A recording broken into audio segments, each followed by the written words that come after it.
My name is Simone. I am 34 years old, and I woke up completely bald on Christmas Eve.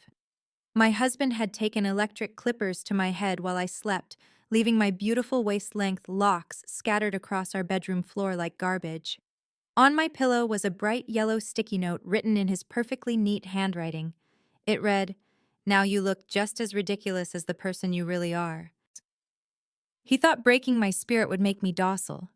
He thought staring at my shaved head in the mirror would shatter my confidence so thoroughly that I would just weep and do exactly what he wanted. Thank God he chose to do this on the exact day I was scheduled to transfer my $21 million inheritance into a joint financial fund he controlled. That evening, at the most exclusive holiday gala in Buckhead, Atlanta, as everyone raised their glasses in celebration of his supposed success, I walked onto the stage and picked up the microphone. What I did next destroyed his entire world. Before I continue this story, let me know where you are watching from in the comments below. Hit the like button and subscribe if you have ever been betrayed by the person sharing your bed, or if you have ever had to fight to reclaim your pride and identity. Trust me, you will want to hear exactly how I turned his cruelest weapon into his absolute ruin. The horror of that morning started with a physical sensation before my eyes even opened. It was a creeping, unnatural chill against my scalp. I slept on silk pillowcases to protect my hair, a habit ingrained in me since childhood. But as I rolled over seeking the warmth of the heavy comforter, the silk felt completely wrong against my skin. It was freezing, abrasive, and unnervingly close. I reached my hand up, expecting to gather the familiar heavy weight of my locks. I had grown them for 8 years. They were thick, healthy, and draped all the way down my back. They were my crown. For a Black woman, hair is never just hair. It is a profound expression of identity, a sanctuary of culture, and a testament to patience and self-care. Instead of my crown, my fingertips met a harsh, bristly surface. I froze. My heart slammed against my ribs so violently I could hear the blood rushing in my ears. I scrambled upright, my hands frantically mapping the contours of my skull. It was bare, shaved down to the scalp with brutal, uneven strokes. I threw the covers off and stumbled out of bed. The chill in the room was suddenly unbearable. I looked down at the expensive Brazilian hardwood floor of our master bedroom. There, scattered around my side of the bed like discarded trash, were my locks. Long, beautiful strands of my identity lay severed and dead on the ground. Some were clumped together in thick masses, while others were strewn about haphazardly. It looked like the aftermath of a violent attack. In many ways it was. My breath caught in my throat. I could not form a cohesive thought. I walked to the master bathroom like a woman trapped in a nightmare, praying that my reflection would somehow correct this terrifying illusion. The bright lights of the vanity flickered on, illuminating the large double mirrors. I gripped the edges of the marble countertop and forced myself to look up. The woman staring back at me was a stranger. My head was completely shaved, but it was not a clean, deliberate cut. It was jagged, manic, and humiliating. There were patches where the clippers had bitten too close to the skin, leaving angry red welts and tiny scratches. The sudden exposure of my face without the framing of my hair made me look small, vulnerable, and deeply unwell. I looked like a patient who had escaped from a hospital ward. Every lock represented a phase of my life, a journey of growth and self-acceptance in a society that constantly dictates how a Black woman should present herself. I remembered the hours spent maintaining them, the careful washing and retwisting the way they swayed when I walked into a boardroom, signaling that I belonged exactly as I was. Now, all that history was piled on the floor like useless debris. He knew exactly what this would do to me. Darius knew that by attacking my hair, he was attacking my spirit.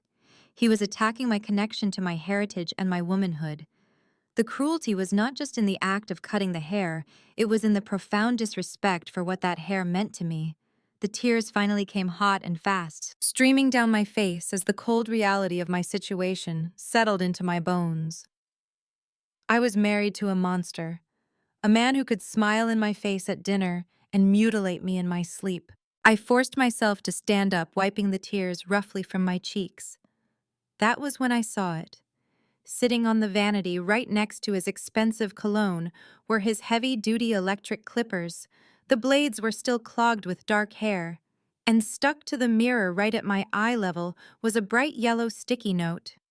I reached out and pulled it down. The handwriting was unmistakably his elegant, precise, and completely at odds with the violence of the act. "Now you look just as ridiculous as the person you really are." I read the words 3 times. The cruelty was so concentrated, so deliberate, that it acted like a bucket of ice water over my panic. The tears stopped instantly. The hysteria evaporated, leaving behind a terrifying crystalline clarity. I am a 34-year-old venture capital analyst. My entire career is built on identifying patterns, assessing risks, and understanding the hidden motives behind aggressive moves. I stopped looking at the note as a victim and started looking at it as an analyst. Why today? Why Christmas Eve? Darius is an investment banker. He thrives on control, image, and power. He had always been a man obsessed with appearances. His tailored suits, his polished shoes, the way he modulated his voice when speaking to the wealthy elite of Atlanta. Everything about Darius was a carefully constructed facade designed to project dominance and success. By destroying my appearance, he was asserting his ultimate dominance over me. He wanted to look at me and see a physical manifestation of his control. He wanted the world to look at me and feel pity while looking at him with admiration for standing by a supposedly unstable wife. For the last 2 months, our marriage had been a quiet battlefield over my inheritance. My biological father, a man I had only reconnected with recently, had passed away and left me $21 million. The money had cleared all legal hurdles and was sitting securely in an account under my name. Darius had been relentlessly pressuring me to transfer the entire sum into a joint management portfolio that he exclusively controlled. He claimed he had the financial pedigree to grow the wealth, while subtly implying I lacked the sophistication to handle such an enormous sum. Today was the deadline. We had a firm appointment scheduled for 1 in the afternoon to sign the irrevocable transfer documents. He needed me compliant. He needed me broken. He wanted me to look in the mirror this morning and feel so hideously insecure, so entirely stripped of my power, that I would refuse to leave the house. He wanted me to feel like I needed him to manage my life, my image, and my money. He orchestrated this psychological warfare to ensure I would sign away my $21 million just to avoid facing the world. He thought I would spend the day sobbing in bed, begging for his validation. He thought the loss of my hair would mean the loss of my voice. I did not shed another tear. I carefully folded the yellow sticky note and placed it inside my bathroom drawer. It was no longer a tool of my humiliation. It was the first piece of evidence in his destruction. The shock slowly calcified into an ice-cold rage. He thought he had broken the horse ready to put the saddle on, but he had no idea what he had actually awakened. I looked back at the mirror one last time. The woman staring back at me was no longer a victim. She was a strategist who had just been handed the exact motive she needed to execute a flawless, devastating counterattack. I took a deep breath, the cold air stinging my bare scalp, and began to plan my revenge. I knew that to truly destroy him today, I had to play his twisted game better. I would let him believe he was winning right up until the very bitter end. How does a woman sleep through the roar of electric clippers against her skull? That was the question echoing in the sterile, bright silence of my bathroom. I pressed my fingertips against the cold marble of the vanity, forcing my mind to rewind the clock. The memories of December 23rd materialized not as a continuous film, but as disjointed, hazy fragments. Darius had come home early from the firm. He was wearing his tailored charcoal suit, discarding his tie at the door with a theatrical sigh of exhaustion. He had played the part of the devoted, hard-working husband to absolute perfection. He wrapped his arms around my waist from behind while I was preparing a holiday roast, kissing the nape of my neck. He told me I had been working too hard analyzing market trends and managing the legal paperwork for my inheritance. He insisted I needed to relax. He insisted we celebrate. He walked over to the custom wine fridge and pulled out a bottle of vintage Cabernet Sauvignon. It was a bottle we had purchased in Napa Valley during our honeymoon, one we swore we were saving for a monumental life event. Looking back, his definition of a monumental event was chillingly accurate. He poured the wine in the kitchen out of my direct line of sight. I remember the rich, dark ruby liquid swirling in the crystal glass he handed me. We clinked our glasses together in front of the fireplace. The flames cast dancing shadows across his face, highlighting the sharp angles of his jaw. He looked at me with an expression I had mistaken for deep affection. Now I know it was the calculated gaze of a predator observing a trapped animal. I took a large sip. The wine was robust, but it carried an underlying metallic bitterness. It coated the back of my tongue with a chalky residue. When I wrinkled my nose and mentioned the strange aftertaste, Darius chuckled smoothly. He waved his hand, blaming the age of the vintage and the sediment settling at the bottom of the bottle. He urged me to finish the glass, swirling his own drink and talking animatedly about our future.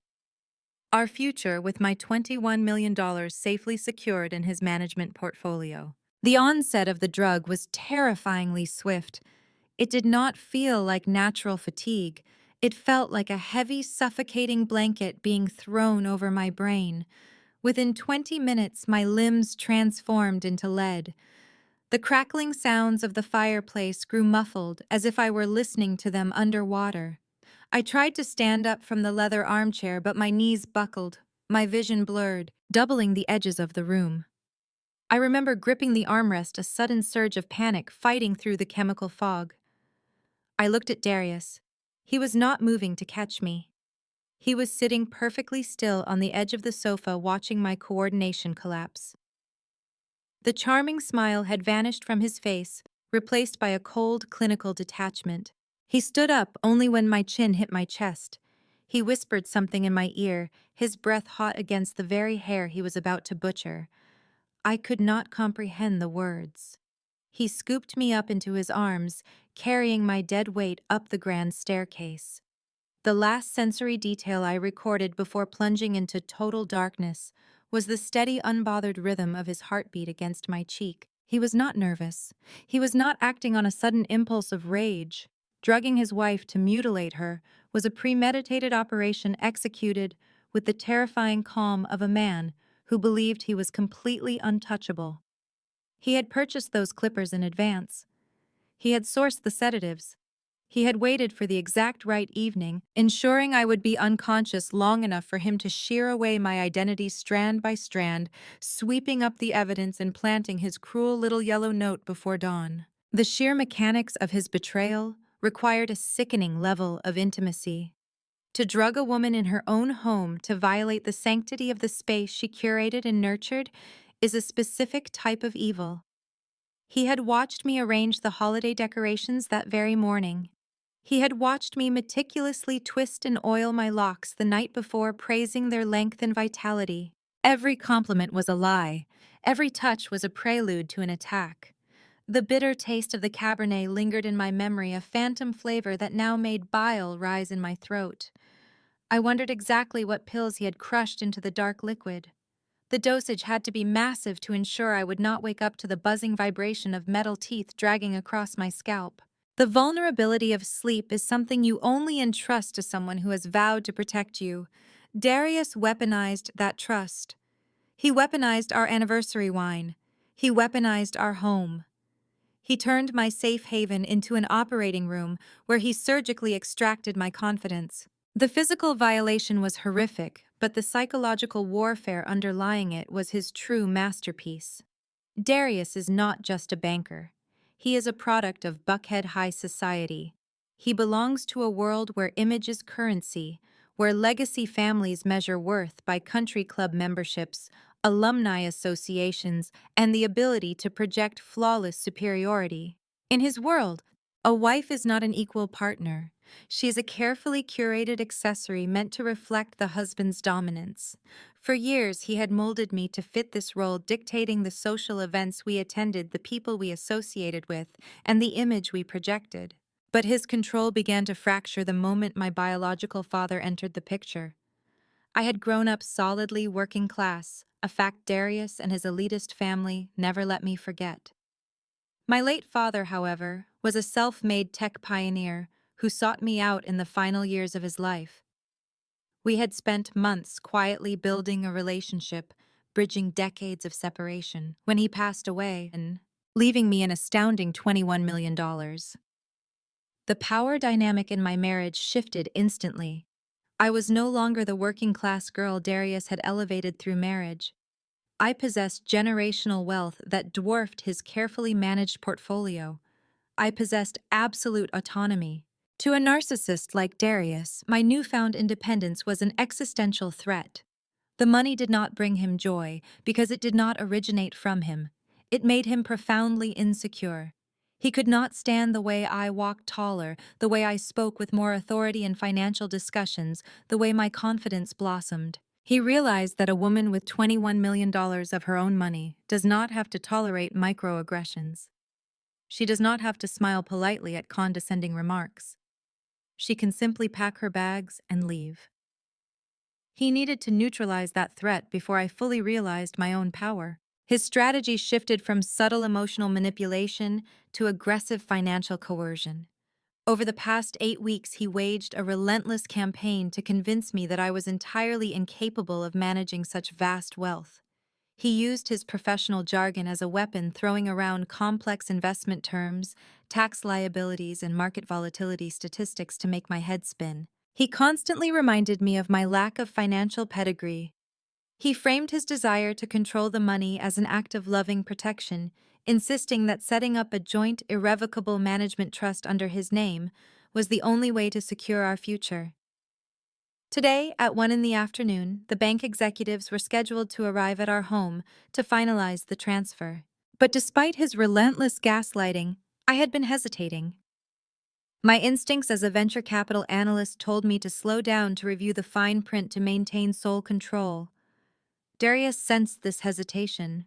He knew logic and financial pressure were no longer working. He needed to break me on a fundamental emotional level. He needed to regress me to a state of absolute dependency. By stripping me of my hair, he executed a calculated strike against my racial and feminine identity. In the elite image-obsessed circles we navigated, he knew that a black woman suddenly appearing bald and erratic would be instantly judged. He intended to strip me of my voice by stripping me of my crown. He wanted me to look in the mirror and feel so exposed, so hideous, and so mentally fragile that I would refuse to leave the house or speak to anyone. He calculated that a humiliated, traumatized woman would readily sign any document just to have the ordeal end. He wanted me to believe that I was broken and that he was the only one gracious enough to still love me in my ruined state. He wanted me to sit at the table this afternoon wearing a scarf to hide my shame, trembling with insecurity, and blindly signing away $21 million to the man who held the clippers. The sheer arrogance of his plan was breathtaking. He believed his psychological profiling of me was flawless. He thought he knew exactly how much pressure applied to the right nerve would cause me to snap. But his narcissism blinded him to a crucial variable. He mistook my previous patience for weakness. He mistook my love for stupidity. As I stood in the bathroom tracing the jagged lines on my scalp, the residual fog of the sedatives burned away completely. He did not break me. He merely cleared away the distractions, leaving a razor-sharp focus centered entirely on his total annihilation.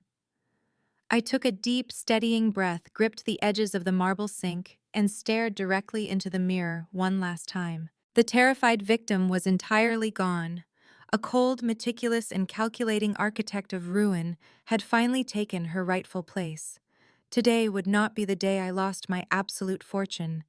It would most certainly be his complete destruction.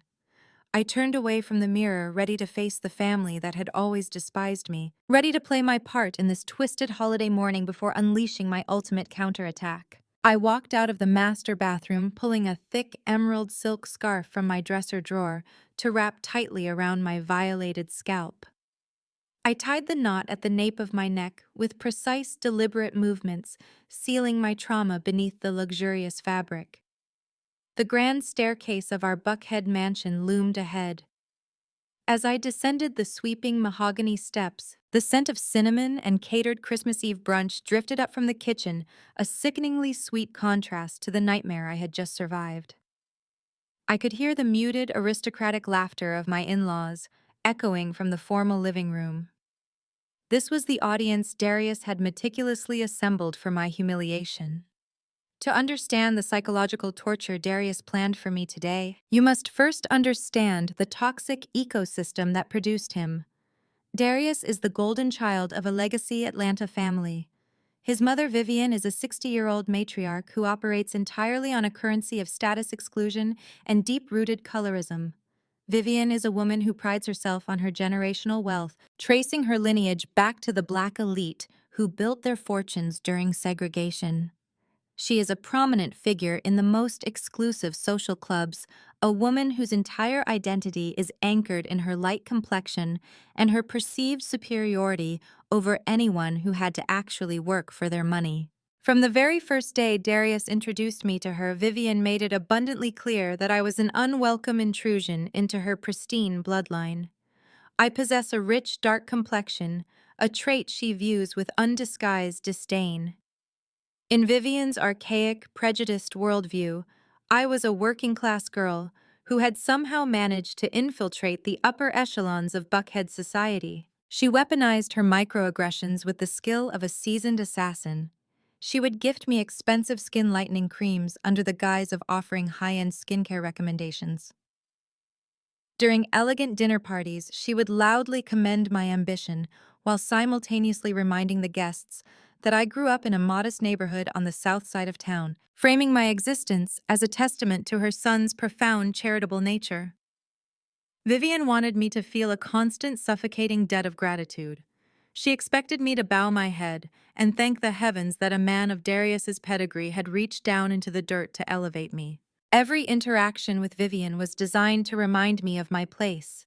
She would scrutinize my natural hair, asking invasive questions about when I planned to adopt a more professional, polished look.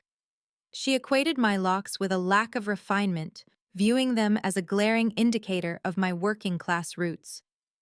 Darius knew this. He knew that by shaving my head and forcing me to appear erratic, he was serving me up on a silver platter for his mother's ultimate judgment. Vivian had raised a son in her own image, a narcissist who viewed people as objects to be managed, polished, and displayed.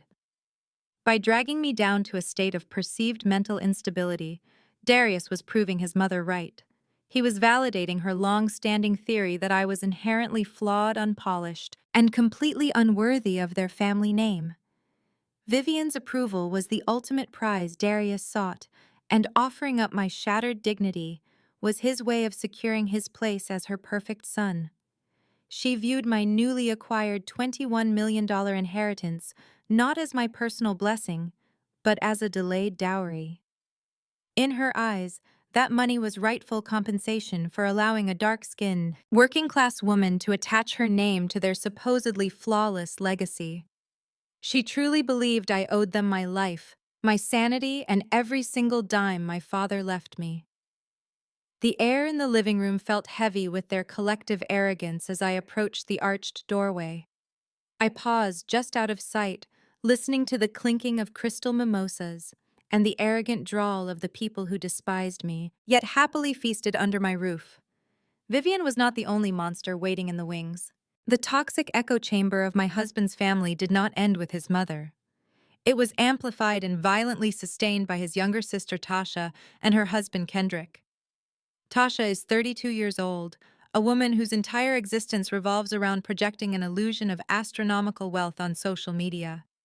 She and 35-year-old Kendrick are the ultimate Buckhead parasites. They are broke socialites drowning in secret debt who rely entirely on their proximity to Darius's supposed financial genius to maintain their status. More accurately, they relied on me. Over the past 3 years, my credit cards had quietly funded their luxury vacations, their designer wardrobes, and the lease on their high-end luxury vehicles. Darius always framed these expenses as temporary family loans, playing on my sense of loyalty, to guilt me into subsidizing their fraudulent lifestyle. He manipulated my desire for family acceptance, twisting it into a financial obligation to keep his sister clothed in brands she could never afford on her own. It was a parasitic relationship masked as familial duty, a constant drain on my resources that they felt completely entitled to exploit. Yet despite literally surviving off my hard-earned income, Tasha and Kendrick treated me with the same vicious contempt as Vivian. They hated me because I was living proof of their absolute inadequacy. I had built a lucrative career as a venture capital analyst through sheer intellect and relentless grit, while they spent their days curating a fake reality for their internet followers. To mask their deep-seated insecurities, they constantly mocked my dedication behind my back and sometimes right to my face. I remembered a specific rapid-fire memory from a gala we attended just last spring. We were seated at an exclusive VIP table, drinking $1,000 champagne that was entirely on my tab. Tasha, wearing a diamond tennis bracelet she had begged me to purchase for her birthday, leaned across the table and smirked at her friends. She loudly referred to my high-stakes financial career as my cute little number-crunching job.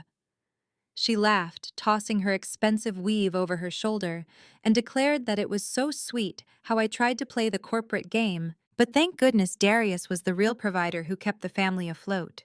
Kendrick had chimed in instantly loudly joking that I was just a diversity hire keeping a seat warm, a charity case pretending to swim with the sharks. They sat there drinking my champagne wearing the jewelry I bought, tearing down the very career that funded their existence. They operated as a seamless, toxic unit. Whenever Darius verbally undermined my intelligence at home, Tasha was there to echo his sentiments, and Vivian was there to validate them entirely. They created a distorted reality where Darius was a flawless king, and I was a grateful peasant constantly falling short of their regal standards. They enabled Darius's cruelty because it served their bottom line. As long as Darius kept me insecure and desperate for their approval, he kept the money flowing directly into their pockets. My sudden acquisition of $21 million had terrified them all. It meant I no longer needed to play their sick game. It meant the Bank of Simone was about to close its doors permanently, cutting off the life support to their fake affluent lifestyle. They needed me broken today, just as much as Darius did. They needed me to transfer that massive inheritance into the joint fund, so their luxury leases would not bounce next month, so Vivian could maintain her country club status, and so Tasha could continue pretending she was royalty. They were waiting in that living room like starving vultures circling a dying animal, ready to play their parts in Darius's grand performance. They were ready to feign pity, ready to call me crazy, ready to support his sick narrative that I needed to be locked away for my own good. They were entirely complicit in my planned destruction. I smoothed the edges of the emerald silk scarf, feeling the rough stubble beneath the fabric one last time to ground myself in reality. The pain was completely gone, replaced by a cold, calculating adrenaline. I stepped around the corner and walked directly into the formal living room, stepping into the absolute center of their toxic echo chamber. I was ready to look my abusers in the eye. I was ready to look my abusers in the eye, to understand why they were staring back at me with such ravenous and poorly concealed greed. You have to understand the staggering magnitude of what had recently shifted in my life. For 33 years, I believed I was nothing more than the product of a hardworking single mother who struggled to keep the lights on in our cramped apartment on the south side of Atlanta. I grew up wearing thrift store clothes and taking 3 buses to reach the public library so I could use their computers to finish my homework. I had no concept of generational wealth. I only knew the grinding reality of survival. My biological father was a ghost, an absent figure whose name was rarely spoken and whose face I had never seen. I assumed he was just another statistic, another man who ran away from the crushing responsibility of raising a black daughter in a world designed to keep us at the very bottom. I was completely wrong. My biological father was not a deadbeat. His name was Silas Sterling, and he was a self-made pioneer in the early days of cloud computing infrastructure. Silas had been a brilliant engineer who built an empire from the ground up, navigating the treacherous waters of Silicon Valley as a black man during an era when venture capital doors were firmly slammed shut in his face. He had amassed a staggering fortune through sheer intellect, securing patents that eventually became the backbone of major digital platforms. But his relentless pursuit of success had cost him his personal life. By the time he realized the true value of family, my mother had changed her name, moved away, and hidden my existence from a man she believed would only bring chaos into our lives. It was not until Silas received a terminal cancer diagnosis that he hired elite private investigators to track me down. He found me just 18 months ago. I remember walking into a private room at a luxury hospital expecting to meet a stranger, and instead finding a man whose eyes mirrored my own. We spent the last 9 months of his life bridging a chasm of lost time. He did not try to buy my affection. He simply wanted to know the woman I had become. We talked for hours about the tech industry, about market trends, and about the inherent resilience required to succeed in spaces that were not built for us. He saw my sharp analytical mind and recognized his own reflection. He realized I was not just a survivor but a formidable strategist. When Silas took his final breath holding my hand, he left behind a legacy that completely shattered the reality I had known. His legal team contacted me a week after his funeral to read the terms of his estate. Silas had bypassed all corporate stakeholders and distant relatives to leave his most liquid assets entirely to me. The total sum was exactly $21 million. It was an astronomical figure, a sum of money that possessed its own gravity. It was enough to buy entire neighborhoods, enough to secure the futures of my unborn grandchildren, and enough to completely annihilate the power dynamic in my marriage. The funds were transferred into a secure account solely under my name. I did not immediately flaunt this wealth. I am an analyst by trade, so I took my time consulting with independent financial advisors to understand the tax implications and long-term growth strategies. I wanted to honor my father by treating his life work with the utmost respect and intelligence. I wanted to build foundations, fund minority-owned startups, and create a legacy of empowerment. However, the moment the bank authenticated the transfer of $21 million, the news inevitably reached my husband. I expected him to celebrate that my financial anxieties were permanently erased. I expected a partner who would sit down with me and dream about the philanthropic empires we could build together. Confirming that deposit acted as a toxic catalyst. The man I married vanished entirely, replaced by a ruthless opportunist who viewed my newfound fortune not as a blessing, but as an immediate threat to his ego and a target for his insatiable greed. The sudden influx of cash never brought us closer. It exposed the rotting foundation of our marriage and triggered a psychological campaign designed to strip me of everything. Once the existence of the money was undeniable, Darius's behavior shifted from subtle condescension to aggressive financial dictation. He was an investment banker who catered to Atlanta's elite, and he decided to treat me like an ignorant client who desperately needed his salvation. He stopped asking me about my day and started demanding access to my account routing numbers. He would corner me in the kitchen, corner me in the bedroom, and corner me in my own home office, relentlessly pushing a narrative that I was utterly incompetent. He continuously gaslighted me, telling me with a straight face that I lacked the pedigree and financial literacy required to manage generational wealth. He would scoff at my background, reminding me that people who grew up taking the bus do not simply wake up knowing how to diversify a multi-million-dollar portfolio. He used industry jargon like a blunt instrument trying to batter my confidence into submission. He threw around terms like asset allocation, capital gains, liability, and liquidity ratios, pausing after each one to offer a patronizing smile, waiting for me to look confused. What he arrogantly forgot was that I am a venture capital analyst. I spend my days evaluating tech startups, projecting earnings, and spotting fiscal discrepancies. I understood the language of money just as well as he did, if not better. But to him, my degree and my career were just cute little hobbies. In his mind, true financial acumen was an exclusive trait inherited by men from legacy families, not something a black woman from the South Side could possess. The manipulation escalated daily. He would casually leave articles about lottery winners going bankrupt on my nightstand. He would invite his wealthy colleagues over for dinner and loudly complain about how stressful it is to protect his wife from predatory investors. He painted a picture of a terrifying cutthroat world where my $21 million would evaporate overnight if I did not immediately surrender it to his superior intellect. He framed his demands as acts of profound love and protection, He insisted that setting up an irrevocable management portfolio under his name was the only logical way to secure our future and build an empire. He wanted me to believe that by taking my money, he was doing me a tremendous favor. When his lectures failed to produce a signature, his tactics became darker. He began isolating me.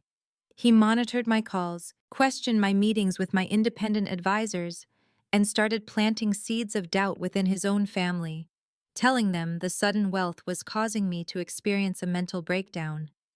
He created a suffocating environment where every conversation ended with a demand for compliance. He needed my submission, and he needed it fast. I noticed a frantic, desperate edge to his demands that went far beyond typical greed. He was not just arrogant, he was terrified and rushing me. 2 weeks ago, he finally stopped asking and started commanding. He bypassed my own attorneys and hired a ruthless estate planner to draft an irrevocable transfer agreement. The document was designed to move the entire $21 million from my secure account directly into a blind trust that Darius exclusively managed. It gave him total legal authority to invest or move the funds without consulting me again. It was the ultimate financial surrender. He brought the papers home and slammed them down on the kitchen island. He looked at me with cold, dead eyes and informed me that if I did not sign them, it meant I did not trust him and our marriage would be over. He did not leave it up for discussion. He scheduled a formal meeting for 1 in the afternoon on Christmas Eve right here in our dining room. The bank executives and the notary were booked. He told me to be ready, dressed, and compliant. He chose Christmas Eve because he knew the courts and banks would close immediately after freezing the transaction in place through the holidays. He wanted the money locked down before the new year began. He was so incredibly confident that his campaign of psychological terror had worked. He firmly believed that after weeks of relentless gaslighting, followed by the final, brutal act of shaving my head while I slept, I would be too destroyed to fight back. He scheduled the meeting for 1, convinced I would crawl to the table and sign away my father's legacy. He had no idea what was actually coming. I pulled the edges of the emerald green silk scarf tight, smoothing the luxurious fabric over the unfamiliar harsh stubble of my scalp. Every movement of my hands was precise and deliberate. I tied a firm knot at the nape of my neck, ensuring not a single jagged edge of my ruined hair could be seen. The mirror reflected a woman preparing for war, expertly disguised as a casualty. I turned my back on the bathroom, stepped out of the master suite, and walked toward the grand sweeping staircase of our Buckhead mansion. The air in the hallway felt heavy, thick with the scent of cinnamon roasted pecans and the expensive catered Christmas Eve brunch Darius had ordered to celebrate his impending victory. As I descended the mahogany steps, the sounds of my in-laws echoed from the formal living room below. I could hear the sharp, aristocratic clinking of crystal champagne flutes meeting in a toast. I could hear the arrogant, entitled laughter of people who believed they had already won. I paused on the landing just out of their line of sight, operating purely as a financial analyst, observing hostile market variables. I took inventory of the predators waiting in my living room. Vivian was holding court on the custom velvet sofa, wearing a perfectly tailored cashmere cardigan, radiating her usual aura of unearned superiority. Tasha and Kendrick were lounging on the adjacent love seat, sipping mimosas that were undoubtedly paid for by the platinum credit card in my wallet. They were celebrating a windfall that had not even been signed over to them yet. The sheer audacity of their presence in my home, breathing my air, drinking my champagne while waiting to feast on my financial ruin was suffocating. I gripped the wooden banister, feeling the smooth grain under my palms, forcing my breathing to slow into a steady, rhythmic cadence. This was the most critical performance of my entire existence. If I showed a fraction of the ice-cold rage coursing through my veins, Darius would realize his psychological strike had failed. I needed him to remain dangerously overconfident. I needed them all to look at me and see exactly what they desperately wanted to see: a broken, deeply insecure, and compliant victim. I forced my shoulders to slump, erasing years of hard-earned confidence. I lowered my chin, breaking my naturally proud posture. I let my eyes glaze over with a manufactured emptiness, simulating the hollow stare of a woman whose spirit had been entirely crushed. I took the final steps down to the foyer and turned the corner into the living room. The lively conversation died instantly. The sudden silence was so absolute, it practically rang in my ears. I stood near the arched doorway, a silent, solitary figure wrapped in a silk scarf, intruding on their joyous holiday gathering. I noticed the extravagant Christmas tree Darius had demanded we install, dripping in silver and gold ornaments that perfectly matched the coldness of this family. Presents were piled high, gifts bought with my earnings waiting to be torn open by ungrateful hands. The fire crackled in the hearth, offering a warmth that starkly contrasted with the freezing reception I was receiving. I kept my gaze fixed firmly on the intricate patterns of the Persian rug, refusing to make direct eye contact. Making eye contact would imply I still had the willpower to challenge them. By looking at the floor, I surrendered the visual hierarchy of the room to Vivian, feeding her insatiable ego. She thrived on submission, and today I was serving her a masterclass in submissive theater. I could feel the weight of their judgment pressing down on me, a heavy, suffocating pressure designed to make me fold. But internally, I was a steel vault. I was calculating every micro-expression, every whispered insult, logging it all into the deep reservoir of my revenge. Vivian finally broke the oppressive silence, her voice dripping with aristocratic venom. "What on earth are you wearing on your head, Simone? We are hosting the Hendersons for cocktails later.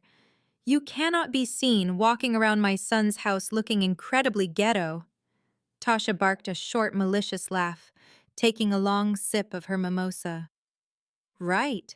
She looks like she just clocked out of a diner. I told you Darius needed to hire a stylist for her." Before I could even process the sheer venom of their words, Darius walked into the living room from the kitchen. He was holding a fresh cup of black coffee dressed in a pristine, tailored sweater. He stopped perfectly in the center of the room, looking from his mother to me. He let out a long theatrical sigh, rubbing his forehead with his free hand, acting the part of an exhausted, deeply burdened caretaker. "Mom, Tasha, please be gentle with her," Darius said, his voice laced with a sickly, fabricated sorrow. "Simone has been having a severe mental breakdown. It culminated last night. She locked herself in the bathroom and shaved her own head. I woke up and found her like this. I am just trying to hold our family together right now." The sheer audacity of his lie struck me with the force of a physical blow. He did not just gaslight me in private. He was weaponizing my trauma in front of an audience, actively recruiting his family to validate a completely fabricated reality. He stared right at me, his dark eyes daring me to contradict him, challenging me to speak up and sound like a raving lunatic. Vivian gasped dramatically, placing a perfectly manicured hand over her chest. "Oh my word, Darius, I always knew she was fundamentally unstable. The pressure of coming into that money has completely shattered her fragile mind. She is entirely unfit to manage herself, let alone generational wealth." Tasha leaned forward, her eyes gleaming with opportunistic excitement. "She is losing her mind, Darius. You cannot let her make any financial decisions today. You have to step in. What if she gives it all away or burns it? You need to take complete control of her assets before she destroys everything you have worked for."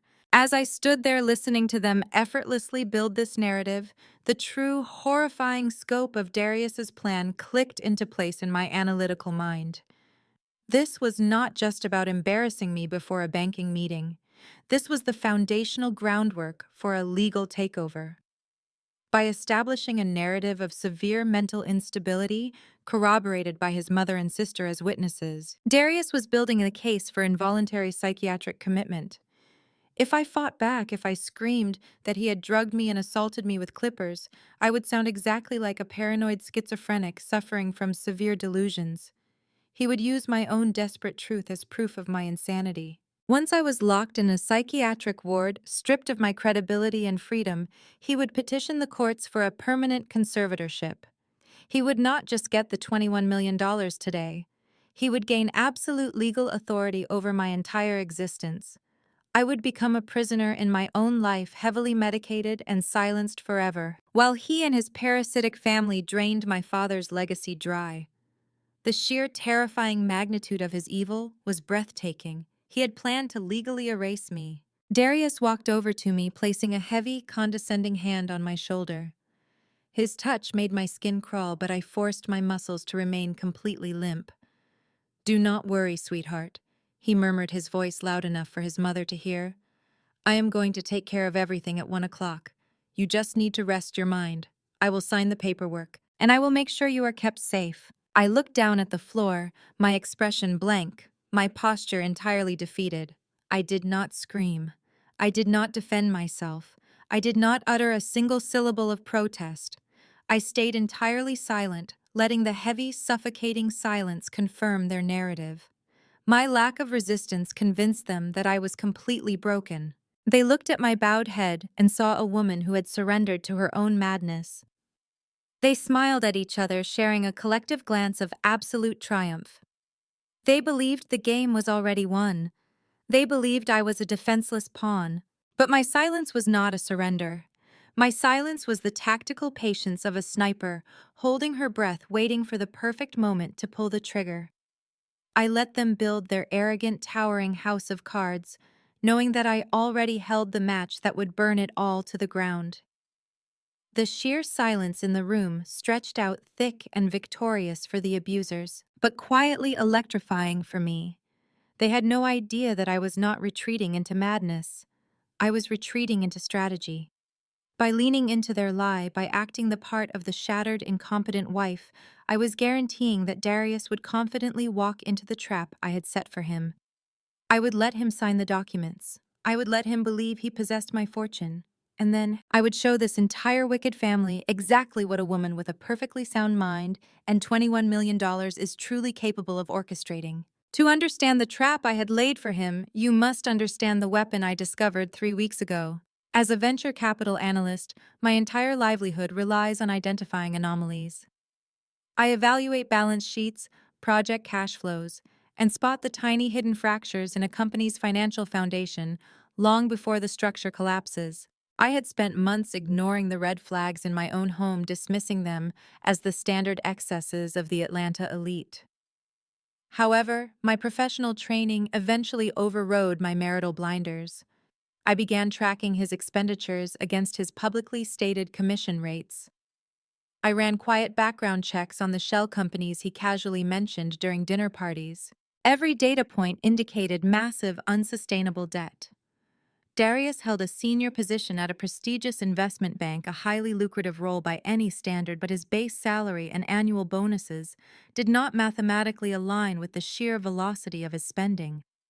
The custom-tailored Italian suits, the spontaneous weekend trips to Monaco, the luxury vehicles he constantly leased for Tasha and Kendrick, the exorbitant country club initiation fees he paid for Vivian. The numbers simply did not reconcile. Wealth, true generational wealth, generates a specific, verifiable paper trail. Darius's wealth felt entirely manufactured, a fragile house of cards sustained by invisible high-risk leverage. He was bleeding capital. The panic in his eyes whenever his phone rang during dinner, the sudden outbursts of temper when I asked innocent questions about our joint tax filings, all of it pointed to a man standing on the edge of a fiscal cliff. I noticed his anxiety spiking exponentially in late November. He became obsessively protective of his home office. He installed a state-of-the-art biometric lock on the heavy oak door and spent countless hours locked inside, pacing the floorboards heavily enough that the ceiling groaned. But narcissists are inherently predictable. They believe they are the smartest person in any room, which inevitably makes them sloppy. One evening, while he was taking a long shower, I bypassed the biometric lock on his office door, using a simple silicone fingerprint mold I had carefully cast from his favorite crystal whiskey glass earlier that week. My hands were perfectly steady as I pressed the mold against the scanner. It took me less than 10 minutes to search the room and locate the hidden wall safe concealed behind a framed vintage map of historic Atlanta. The digital keypad blinked in the dim light. The passcode was not a complex randomized algorithm. It was Vivian's birth date combined with the year his legacy family founded their first local business. It was arrogant, sentimental, and entirely predictable. The heavy steel door clicked open with a quiet hiss, revealing the dark, rotting heart of his supposed financial empire. I reached inside the cold metal cavity, my analyst instincts humming with adrenaline, and pulled out a thick, leather-bound ledger. I needed to be methodical. I took photographs of every single page, ensuring the lighting was perfect and the figures were entirely legible. The safe also contained physical documents, offshore account routing numbers, and a secondary encrypted hard drive. I cloned the hard drive onto a secure, untraceable flash drive I had brought specifically for this purpose. As I sat cross-legged on the floor of his office, the glow of my small flashlight illuminating the damning evidence, the grand illusion of my marriage completely evaporated. Darius was not the brilliant financial maestro he projected to the Buckhead elite. He was a desperate drowning man, furiously bailing water out of a sinking ship. He had built his entire identity on the perception of extreme wealth, and he was willing to commit federal crimes to maintain that illusion. The deeper I dug into the ledger, the more I understood the profound depth of his deception. He was not just funding his mother's arrogance and his sister's vanity. He was actively financing a massive criminal enterprise right under my nose. I carefully placed the ledger back into the safe, aligning it exactly as I had found it, locked the steel door, and slipped out of the office before the shower water stopped running. I returned to our bed, my heart steady, my mind racing with the implications of what I had just uncovered. The man sleeping next to me was not a husband. He was a liability. And in the world of venture capital, you do not coddle a liability. You liquidate it entirely. What I deciphered from that shadow ledger was a masterpiece of corporate theft. Darius was not a financial genius. He was a remarkably brazen fraud. He was running a highly sophisticated embezzlement scheme, operating right in the heart of Buckhead's elite financial sector. He had been systematically siphoning funds from the portfolios of his most affluent high-net-worth clients. By manipulating quarterly earning reports, skimming off the top of massive corporate mergers, and creating entirely fictitious investment vehicles with names like Legacy Holdings, LLC, he had stolen an astounding $15 million. This stolen capital was the true dirty source of Vivian's untouchable country club status. It was the absolute lifeblood of Tasha and Kendrick's parasitic, luxury-filled existence. The entire family was living, breathing, and arrogantly boasting on stolen money.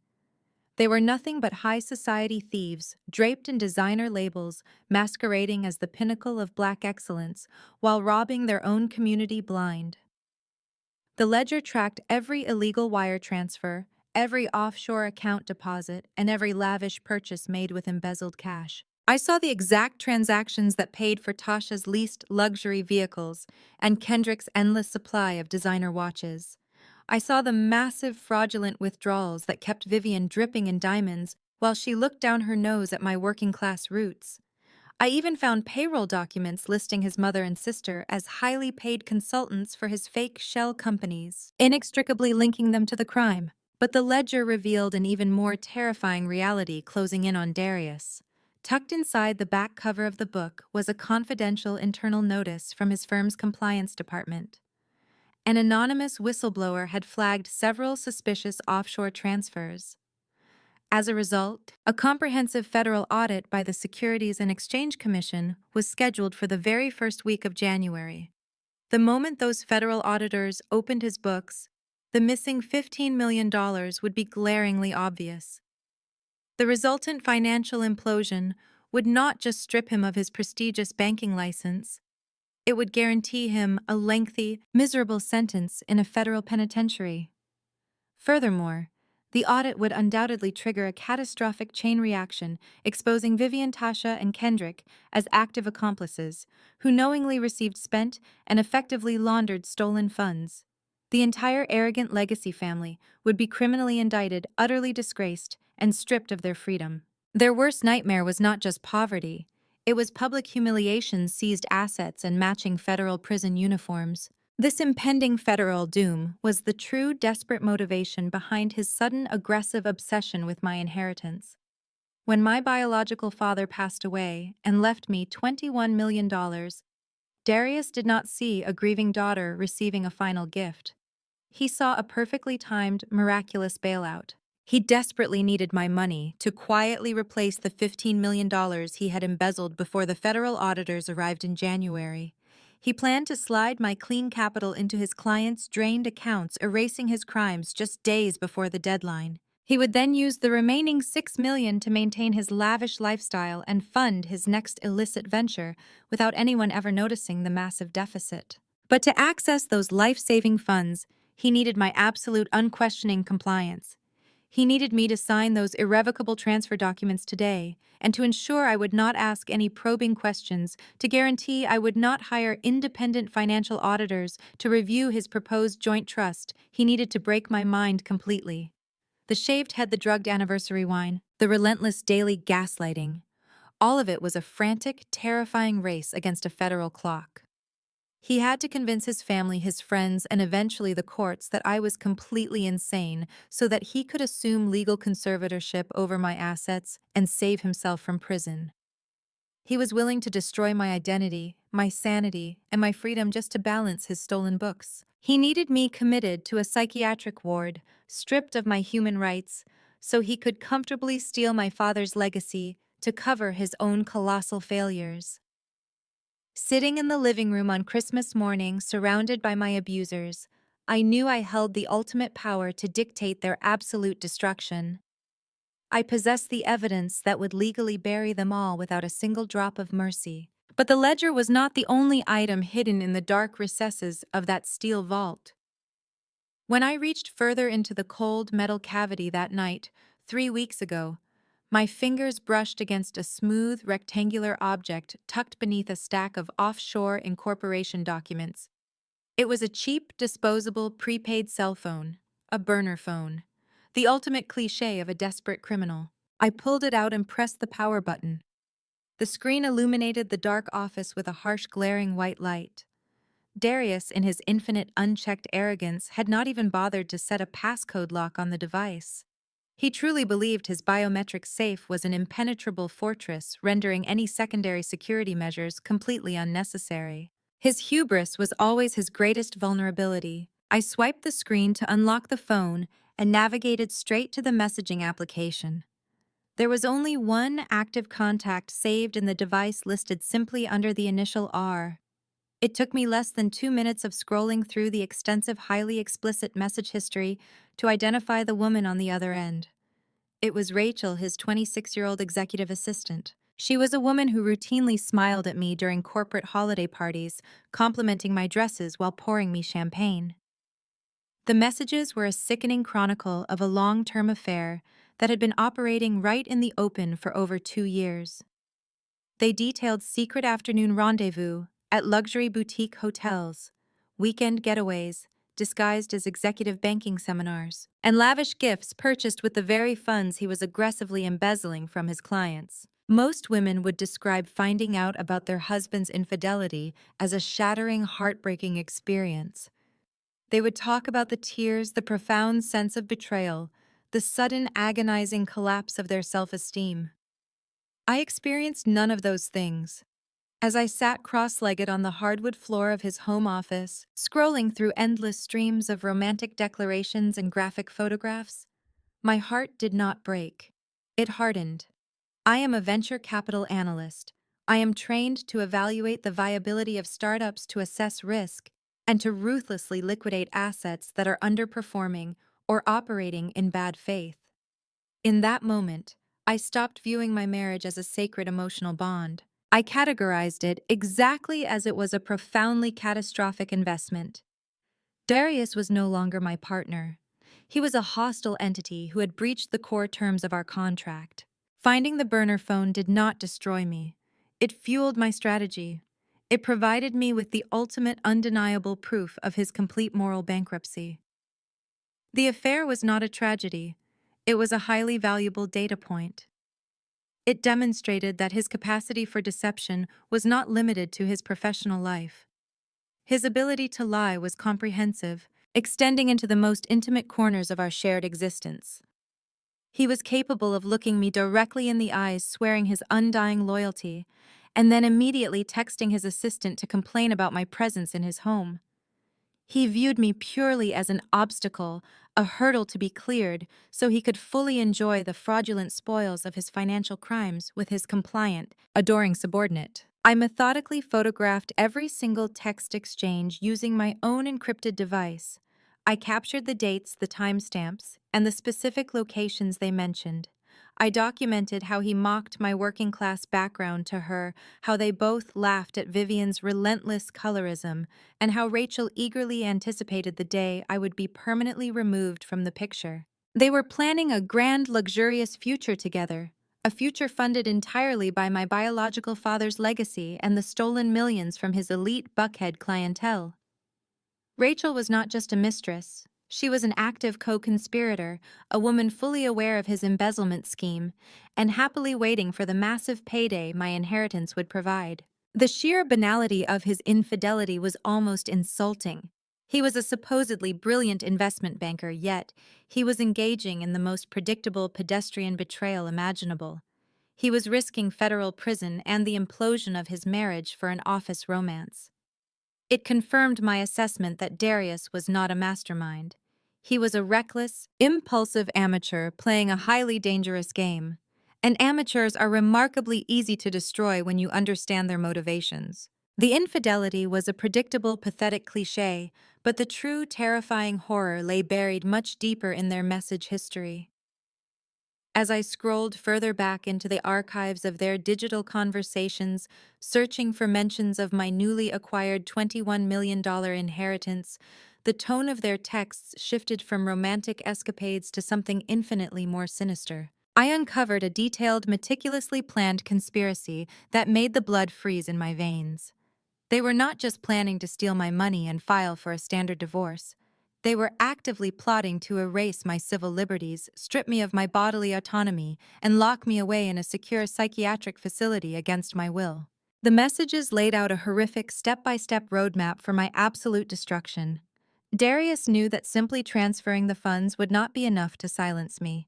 He knew I was an intelligent, analytical woman who would eventually realize the money was missing and immediately contact federal authorities. He needed a foolproof method to invalidate my testimony and completely discredit my voice before the Securities and Exchange Commission audit occurred in January. He and Rachel had researched the legal mechanisms for involuntary psychiatric commitment and adult conservatorship in the state of Georgia. They needed to legally establish that I was a danger to myself and entirely incapable of managing my own financial affairs. To achieve this, Darius needed documented proof of severe, sudden mental instability. The text thread outlined his strategy to slowly poison me, using heavy sedatives mixed into my evening wine, which explained the lingering fatigue and brain fog I had experienced over the past few weeks.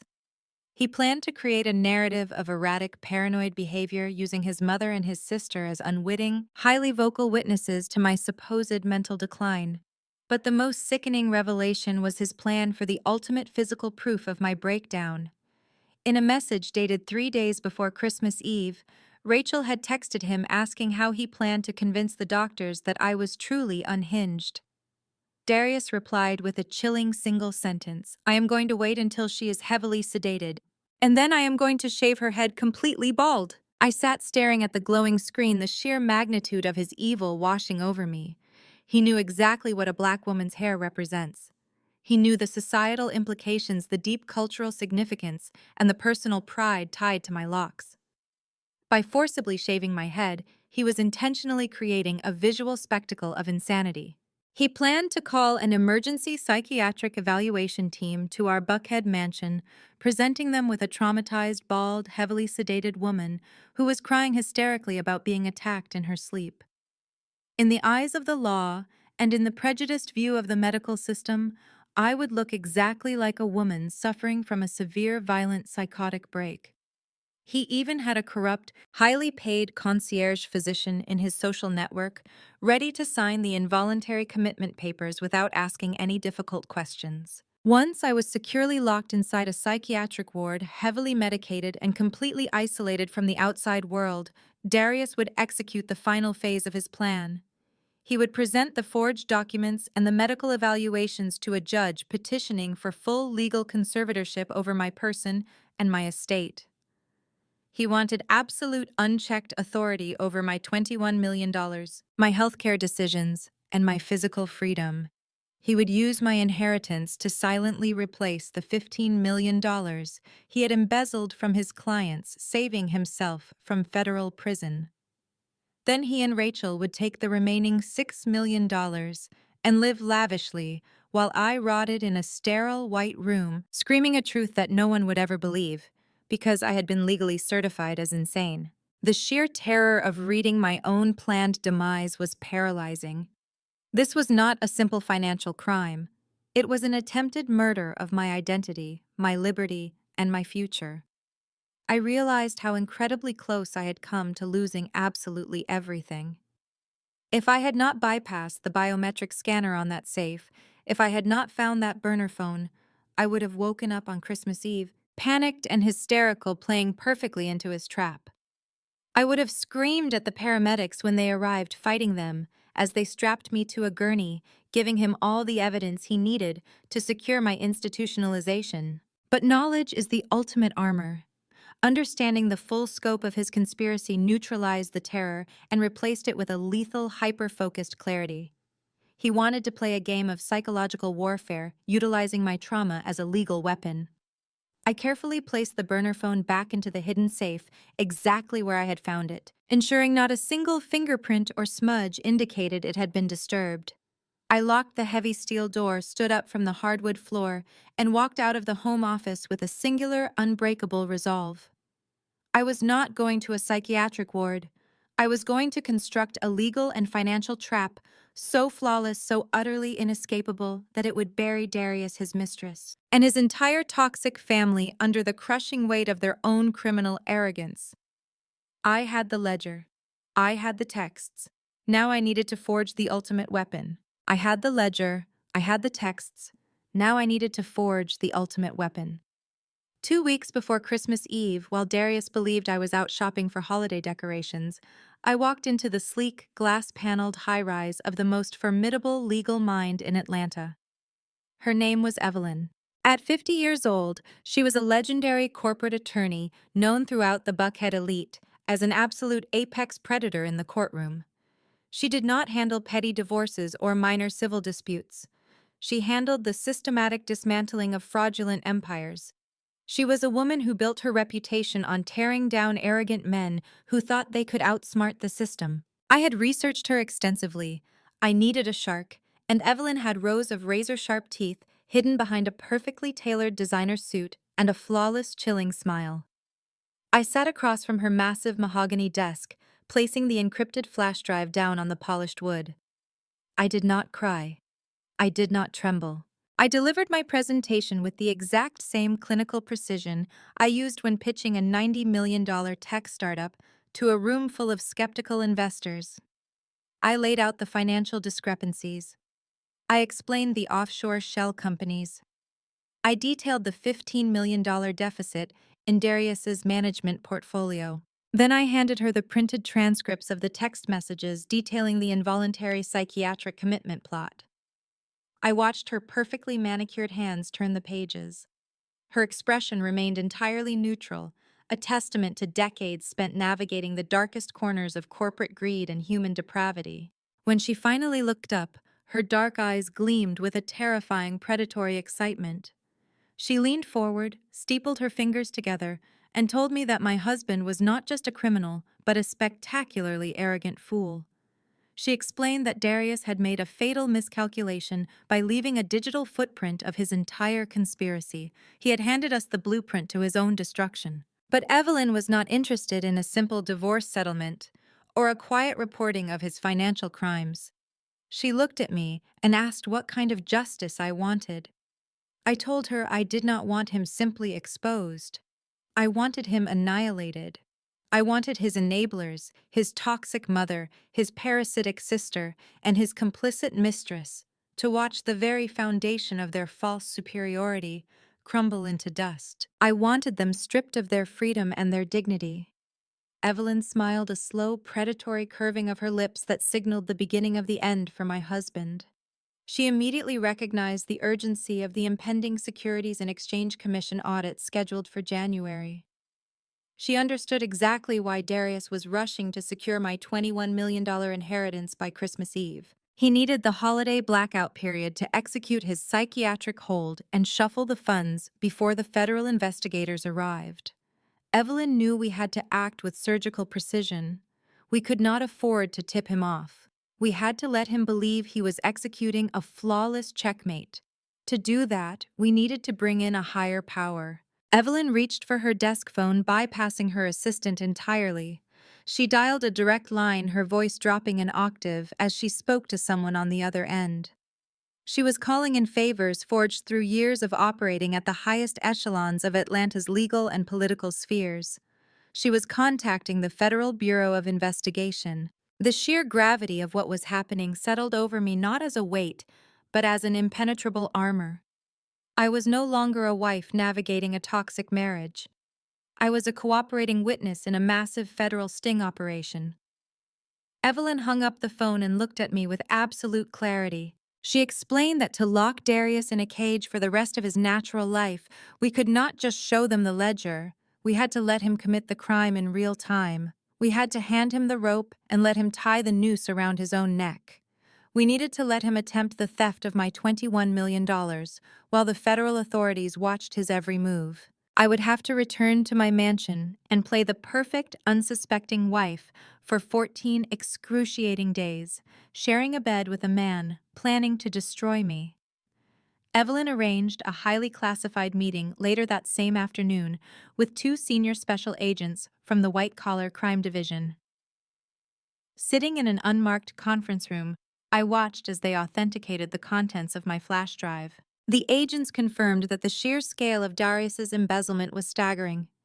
He had systematically defrauded some of the wealthiest legacy families in the state, ruthlessly utilizing his pristine reputation as a powerful shield against any external scrutiny. He played golf with these people, attended their charity galas, smiled directly in their faces, and then mercilessly drained their retirement funds to finance his mother's country club memberships and his sister's luxury car leases. The authorities had already been building a peripheral case based on the anonymous whistleblower complaint, but my evidence provided the exact operational blueprint they needed to execute a direct takedown.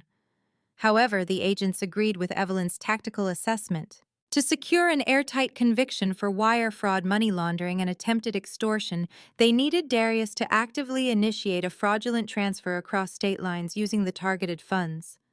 Together, we engineered a brilliant invisible snare. The bank account Darius had aggressively pressured me to use for the transfer, the one he believed was a secure node within his personal management portfolio, was quietly intercepted.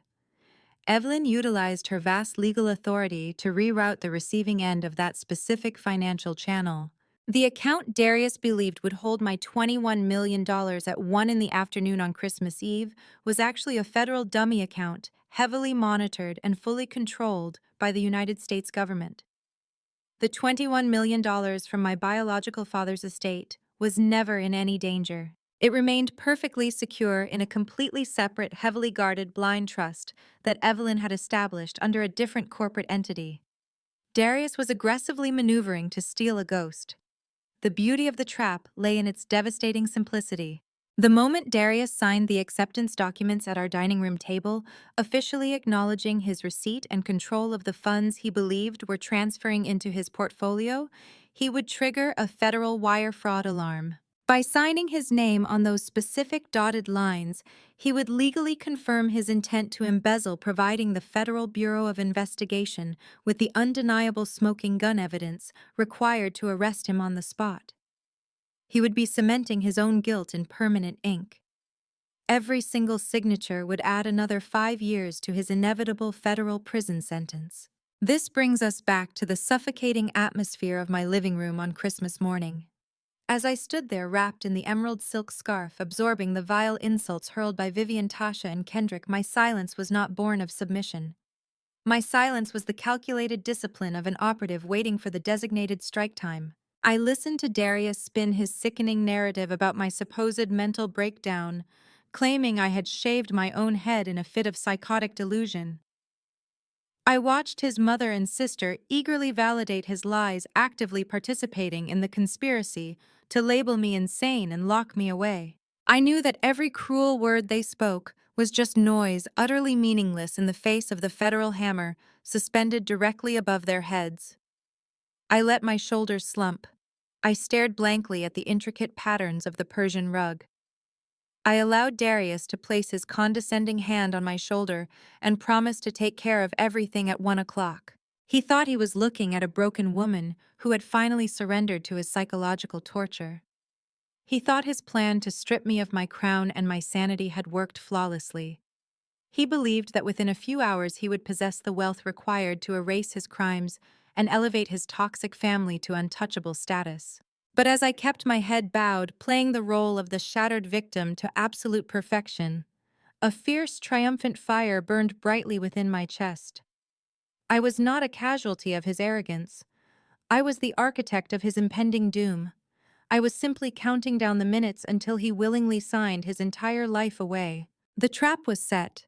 The authorities were waiting, and the shark had already circled the water.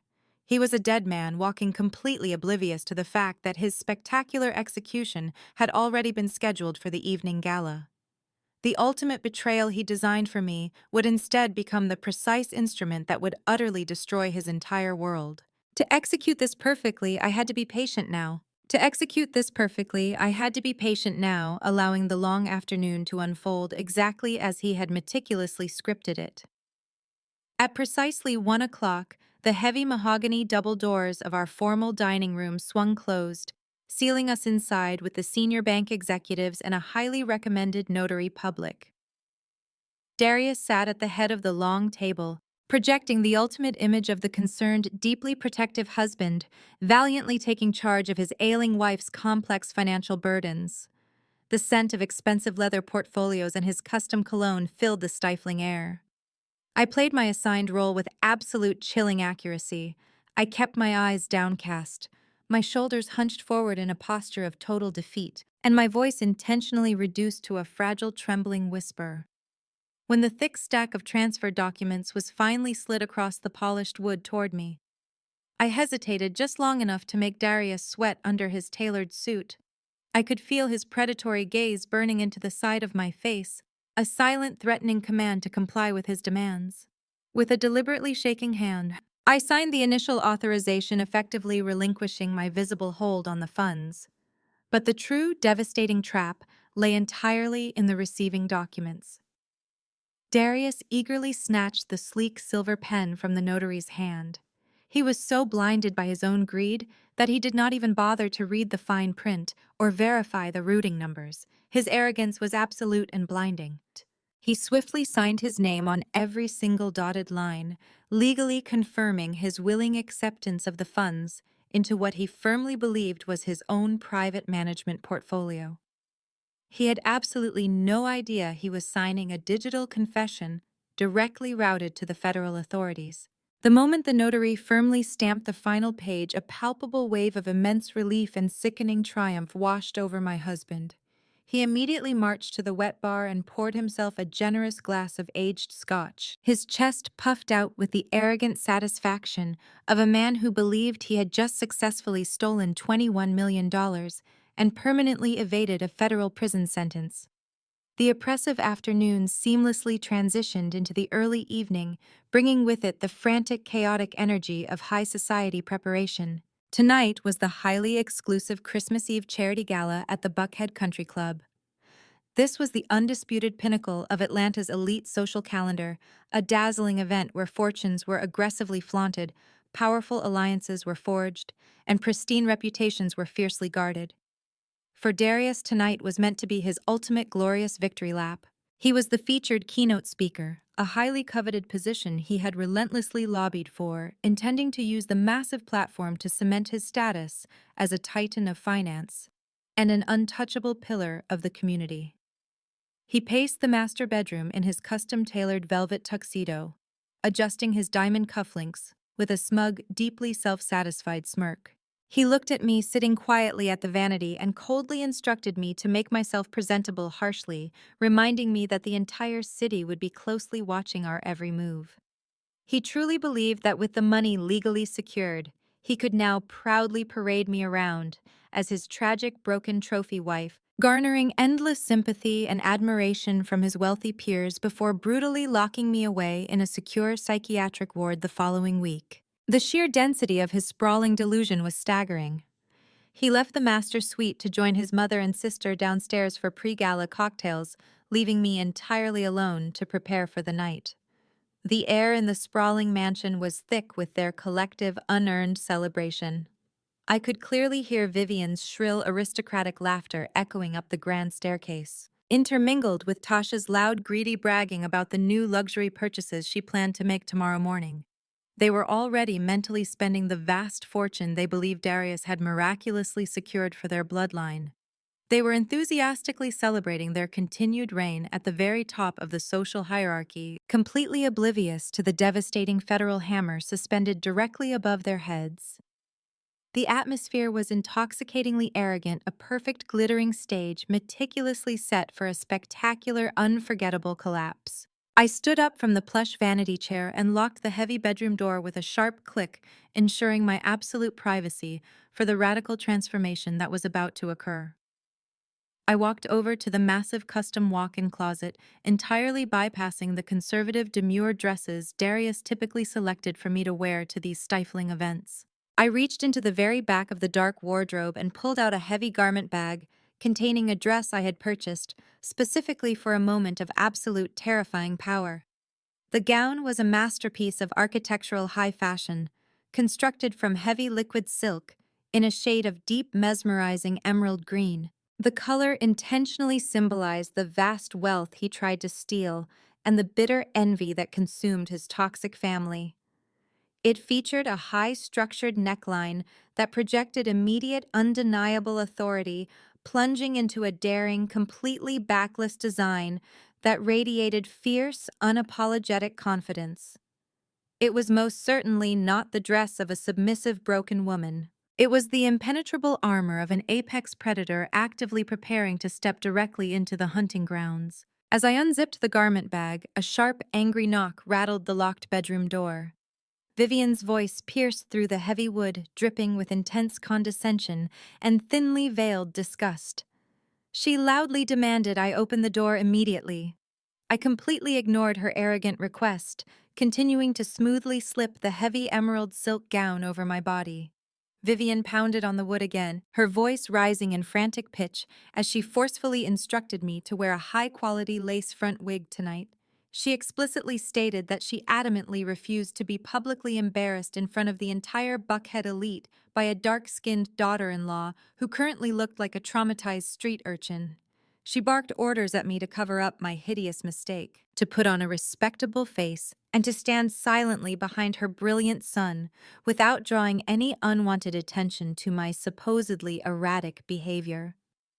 Her cruel demands were the desperate, fearful commands of an aging woman whose entire existence depended heavily on projecting an illusion of flawless aristocratic perfection. I did not utter a single word in response to her vitriol. I simply let her hateful voice echo through the empty hallway until she finally huffed away in profound frustration, her expensive designer heels clicking angrily against the polished hardwood floor. I turned back to the brightly lit vanity mirror. I reached up and untied the tight knot of the silk scarf I had worn all day, letting the vibrant fabric slide away from my scalp and pool onto the cold marble countertop. I stared directly at the raw, jagged stubble covering my head. The uneven cuts and angry red welts Darius had violently inflicted during the night were still clearly visible, a brutal, undeniable map of his domestic terrorism. I did not attempt to conceal them with heavy foundation. I did not try to soften the harsh, violent reality of what he had maliciously done to me. Instead, I fiercely embraced the stark, striking severity of my bare scalp. I applied my makeup with the meticulous, unwavering precision of a legendary warrior applying thick battle paint. I sculpted my cheekbones with sharp, defining contour, applied a deep, commanding shade of dark crimson lipstick, and lined my eyes with a fierce, uncompromising blackness. I abandoned the subdued, conservative makeup Vivian always preferred. The sharp contrast between the glamorous, flawless makeup and the brutally shaved head was jarring, captivating, and incredibly powerful. Then I reached deep into a velvet jewelry box carefully hidden beneath my vanity. I pulled out a breathtaking custom-made headpiece, brilliantly crafted from solid platinum and dripping in hundreds of brilliant cut diamonds. I had commissioned the stunning piece months ago, originally intending to wear it beautifully intertwined with my long locks for a future anniversary celebration. Tonight, it would serve a much darker, much more glorious purpose. I carefully placed the heavy diamond headpiece directly onto my bare scalp. The brilliant stones instantly caught the bright vanity light sparkling fiercely against the rich, dark tone of my skin and the rough texture of the stubble. The headpiece wrapped securely around my skull like a glittering, jagged halo, instantly transforming the physical evidence of my trauma into a blinding, magnificent weapon of high-fashion intimidation. I looked at my reflection, feeling a profound, seismic shift within my fundamental psychology. The final lingering remnants of the compliant, accommodating wife were completely incinerated in that blazing moment. I was no longer the working-class girl desperately trying to fit into their elitist, heavily colorist world. I was no longer the helpless victim of a narcissistic, embezzling husband. The woman staring back at me from the mirror was a cold, calculating, and unimaginably wealthy queen preparing to ruthlessly slaughter her enemies in plain sight. I had successfully reclaimed my crown, not with flowing hair, but with diamonds, absolute defiance, and a $21 million federal trap. A true queen does not need hair to project absolute terrifying authority. She only needs the ruthless willingness to burn the entire corrupt kingdom to the ground. The transformation was entirely complete. The psychological shift from hunted prey to apex predator clicked into place with the cold, satisfying certainty of a loaded weapon. I picked up my designer clutch, smoothed the heavy emerald silk of my backless gown, and unlocked the bedroom door. The sprawling house was quiet now, the toxic in-laws having already departed for the country club in their leased luxury vehicles. Darius was waiting for me at the bottom of the grand staircase, pacing impatiently and continuously checking his expensive stolen watch.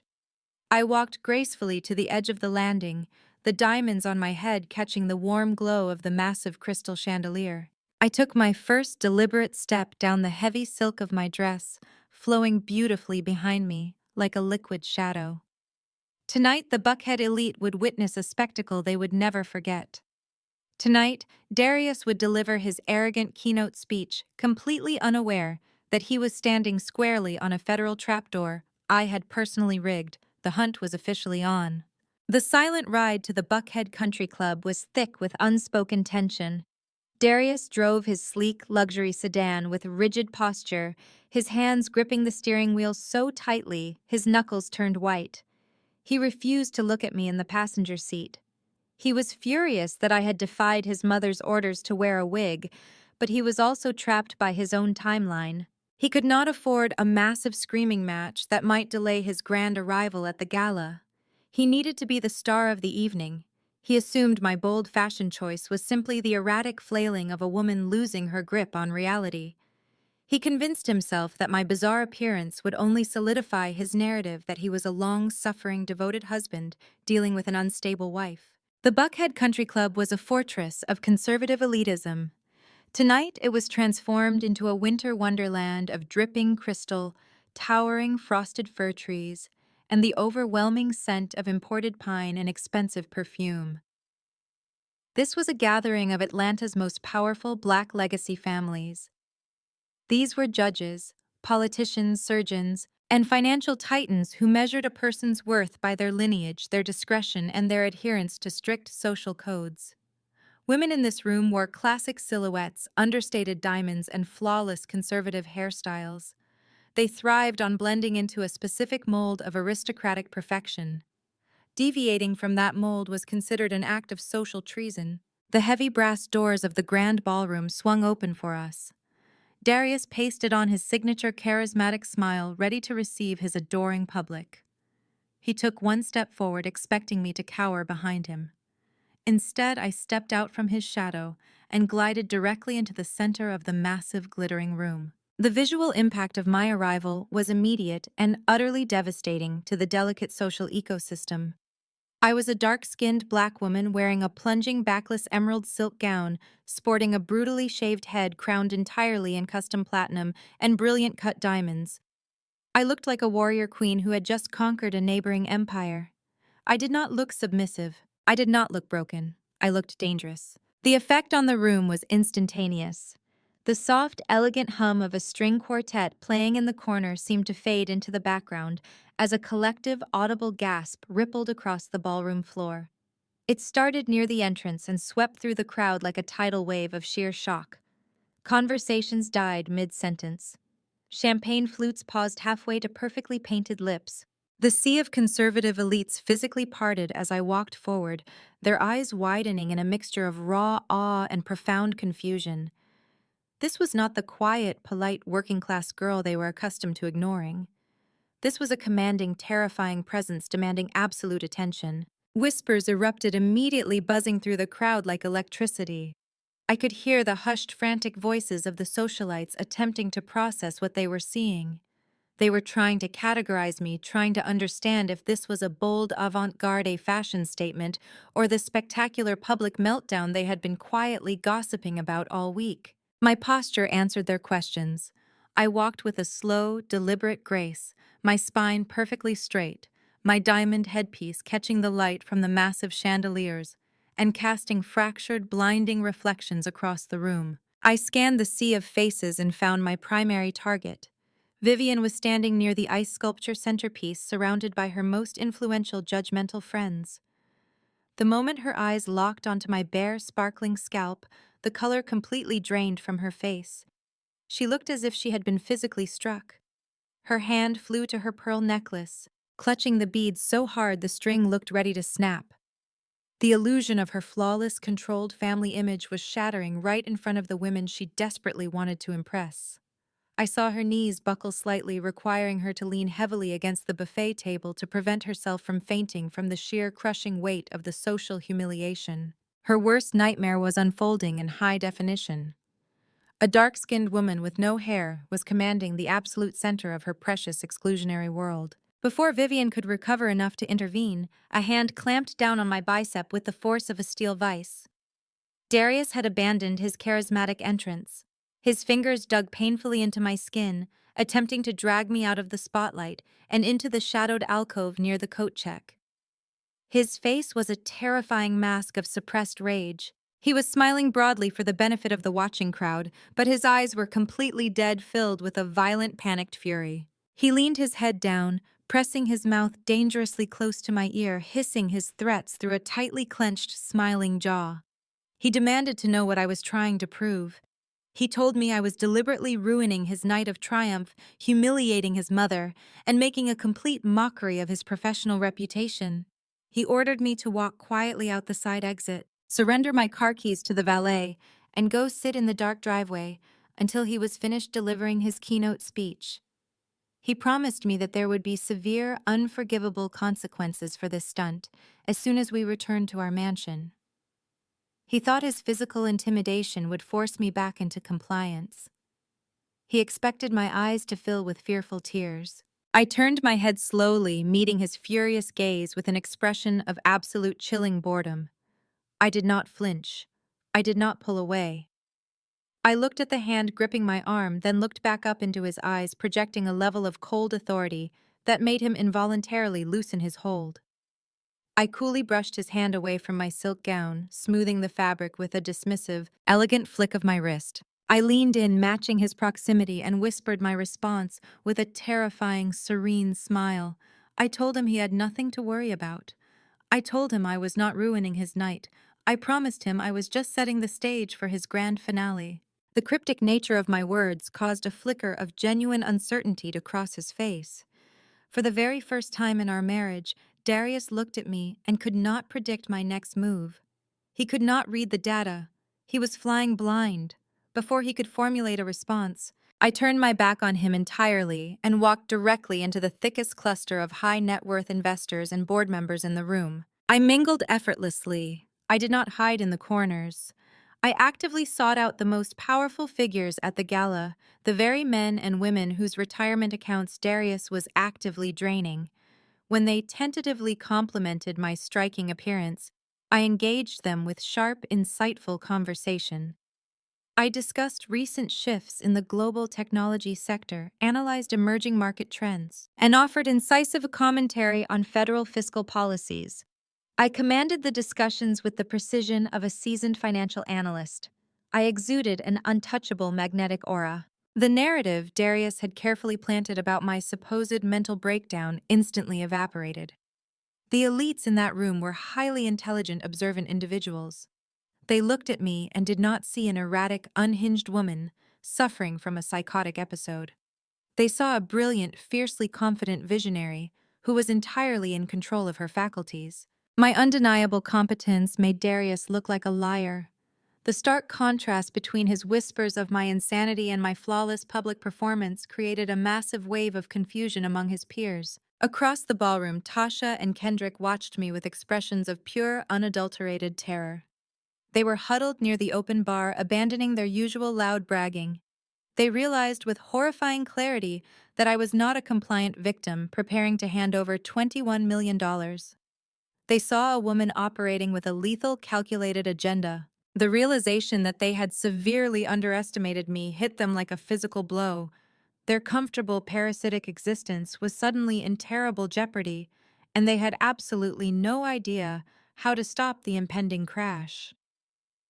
They watched me work the room, laughing with judges and charming venture capitalists, and they understood that the power dynamic had permanently shifted. I was untouchable. I was radiant. I was a ticking time bomb wrapped in emerald silk and diamonds, casually counting down the seconds until it was time to detonate the entire room. The gentle chime of a crystal goblet being tapped with a heavy silver spoon echoed through the cavernous ballroom, cutting sharply through the low hum of affluent chatter. The gala organizers were signaling the formal transition to the evening's main event. Guests began filtering toward the grand dining area, taking their assigned seats at tables draped in heavy white linen and adorned with towering, extravagant floral centerpieces made of winter white roses and frosted branches. I found my place card at the premier table, positioned directly front and center, offering an unobstructed prime view of the raised mahogany podium. Vivian sat rigidly to my left, refusing to make eye contact, her posture radiating a desperate, fragile hostility. Tasha and Kendrick took their seats across from us, their eyes darting nervously between my diamond headpiece and the stage. They were squirming in their tailored designer clothes, suffocated by an impending dread they could not fully articulate, but could deeply feel. The master of ceremonies, a prominent local judge with a booming baritone voice, took the microphone to deliver a glowing, painfully unearned introduction. He spoke of a man whose financial acumen was supposedly matched only by his philanthropic heart. He praised a family lineage that stood as a pristine pillar of Black excellence in Atlanta, a beacon of generational success. The applause that followed was thunderous, a massive wave of blind validation from a room full of people whose bank accounts were actively being bled dry by the very man they were so eagerly celebrating. Darius stepped out from the velvet wings of the stage and approached the podium with the swagger of a conquering emperor. He adjusted the microphone with a practiced, casual grace that made my stomach turn.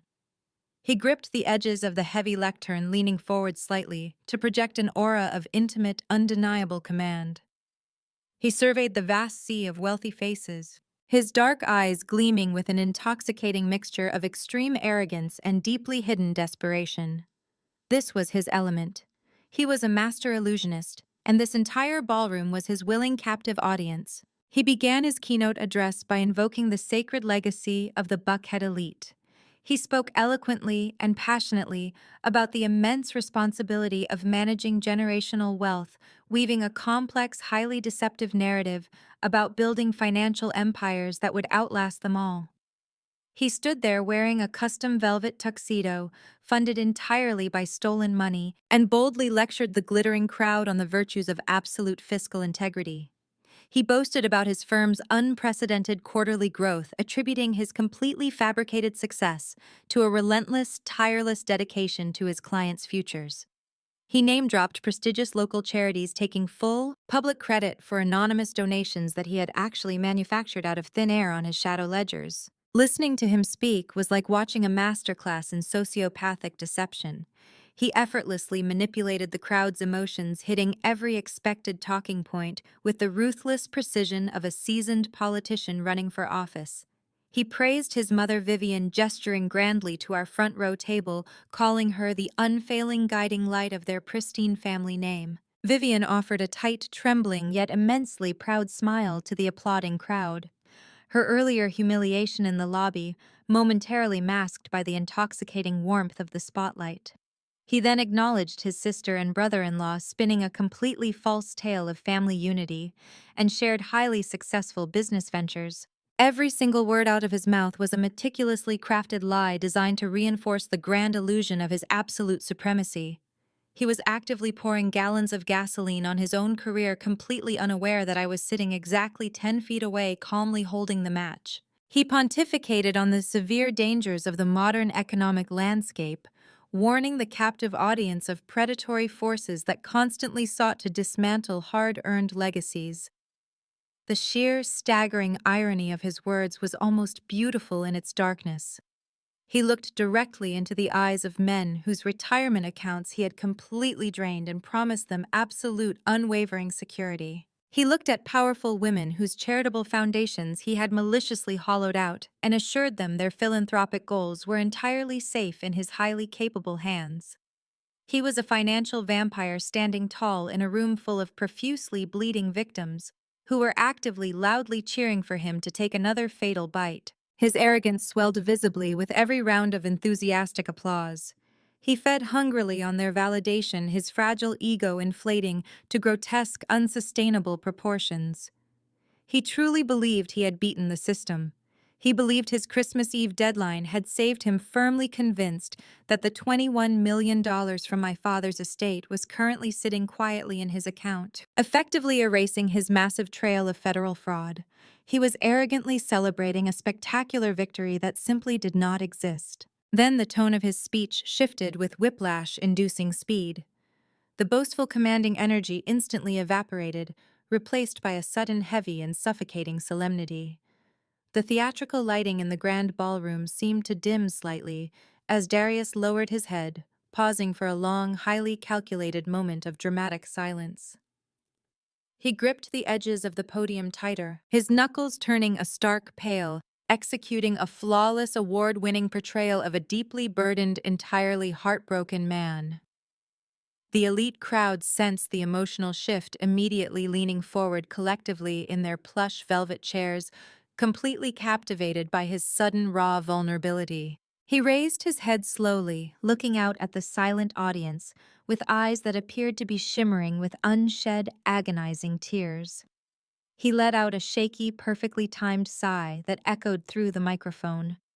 He told the hushed crowd that while he was profoundly honored to speak about financial prosperity tonight, he urgently needed to address a much more profound, deeply personal struggle occurring behind closed doors. He stated that the true measure of a man is not found in his offshore bank accounts, but in his enduring capacity to stand strong when the foundational pillars of his own home are violently crumbling. He slowly, deliberately turned his sorrowful gaze toward the front table, locking his dark eyes directly with mine. He addressed the massive elephant in the room with sickening surgical precision. He told the hundreds of staring guests that his beautiful, brilliant wife was currently battling a severe, terrifying, and rapidly deteriorating mental health crisis. He spun a tragic, deeply convincing narrative about the overwhelming psychological stress of sudden wealth, claiming that the recent passing of my estranged father and the sudden influx of a massive inheritance had completely shattered my fragile, unprepared psychological state.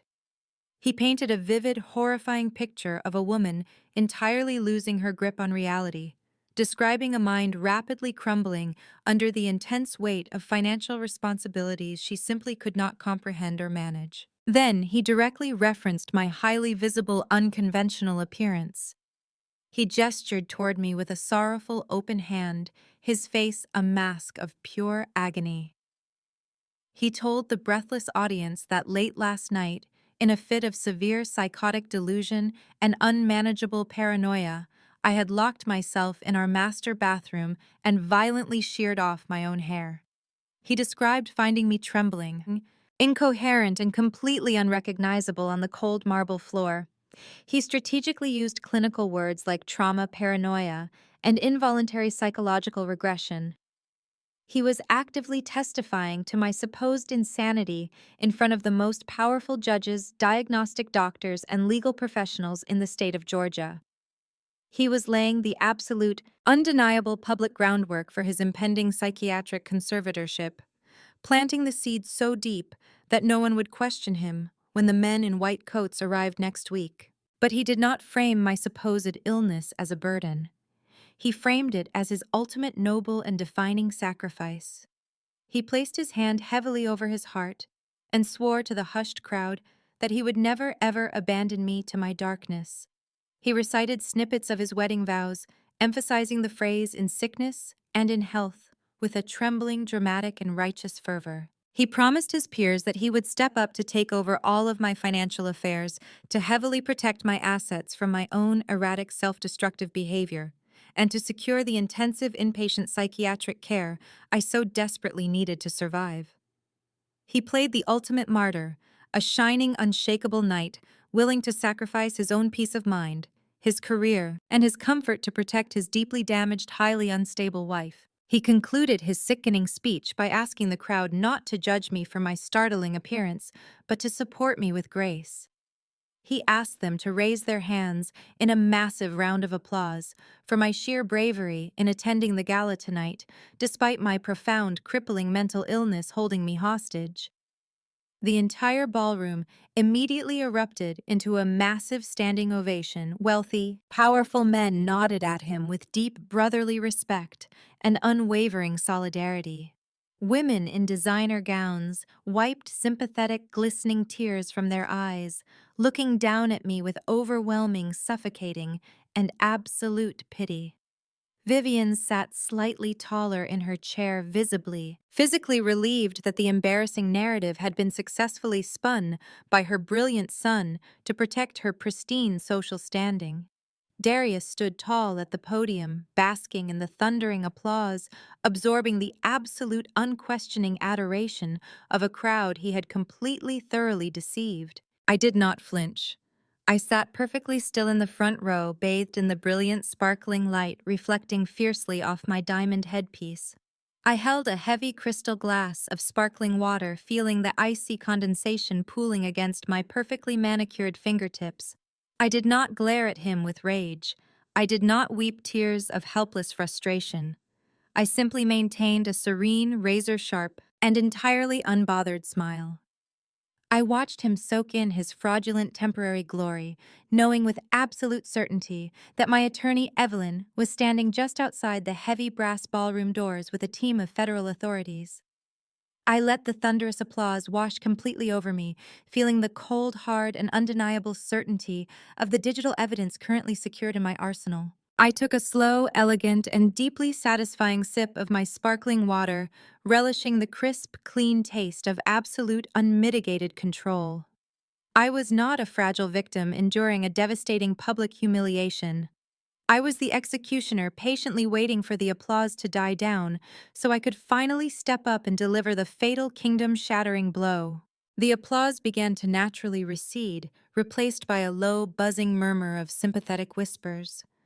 I set my heavy crystal glass down on the crisp white linen of the table.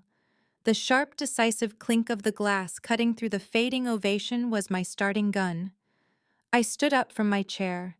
The movement was fluid, powerfully deliberate, and entirely devoid of the fragile instability my husband had just so eloquently described to his peers. My emerald silk gown pooled elegantly around my feet before trailing behind me like a liquid shadow as I moved toward the short set of velvet-lined stairs leading up to the stage. Every single eye in the grand cavernous ballroom tracked my slow, methodical ascent.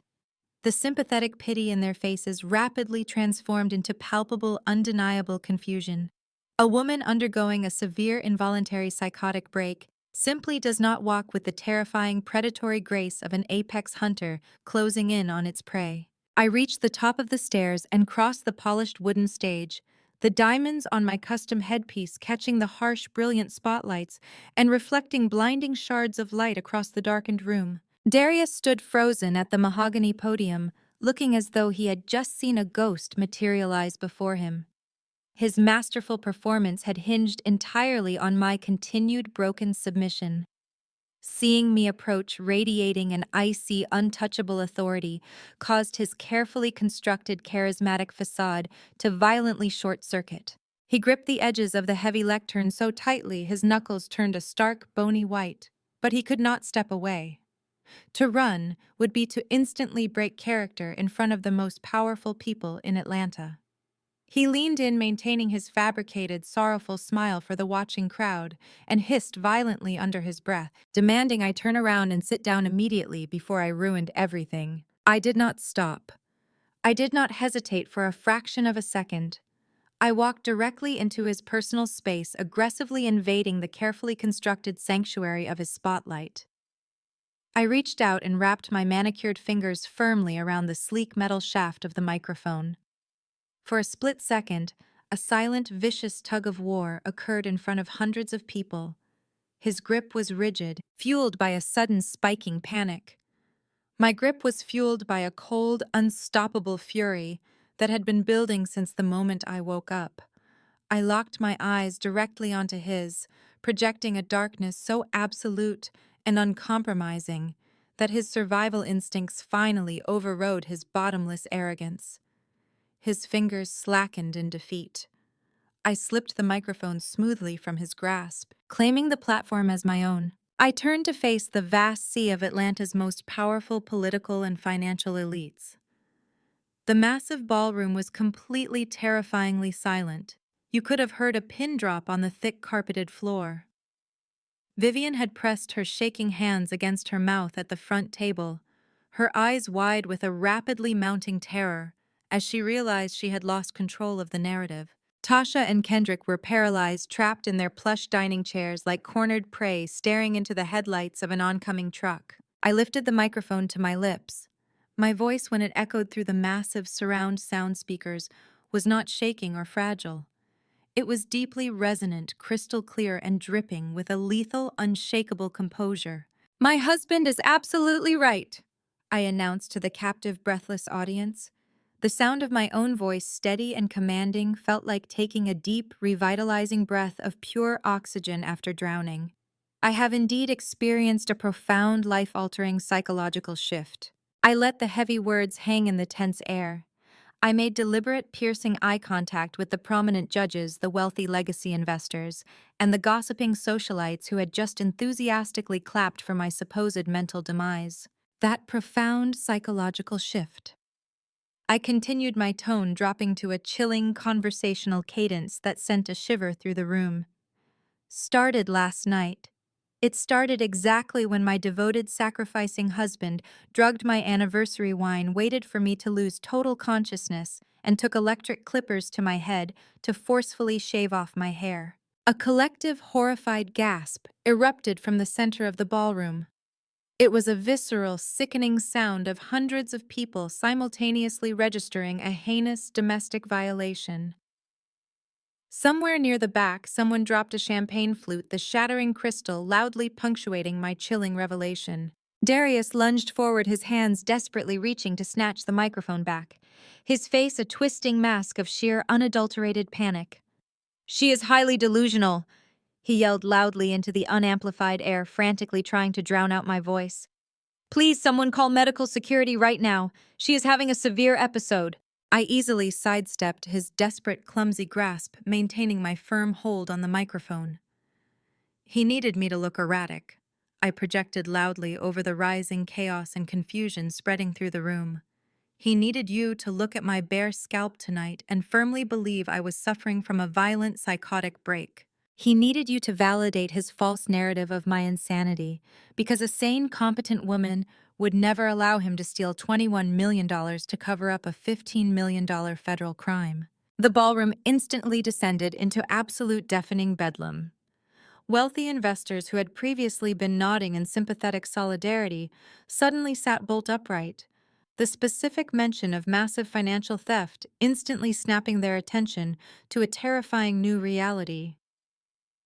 Powerful men in expensive tuxedos began whispering frantically to their spouses and reaching for their cell phones. Darius made another aggressive, frantic lunge toward me, his hands curling into tight fists, completely abandoning all pretense of the gentle, loving husband.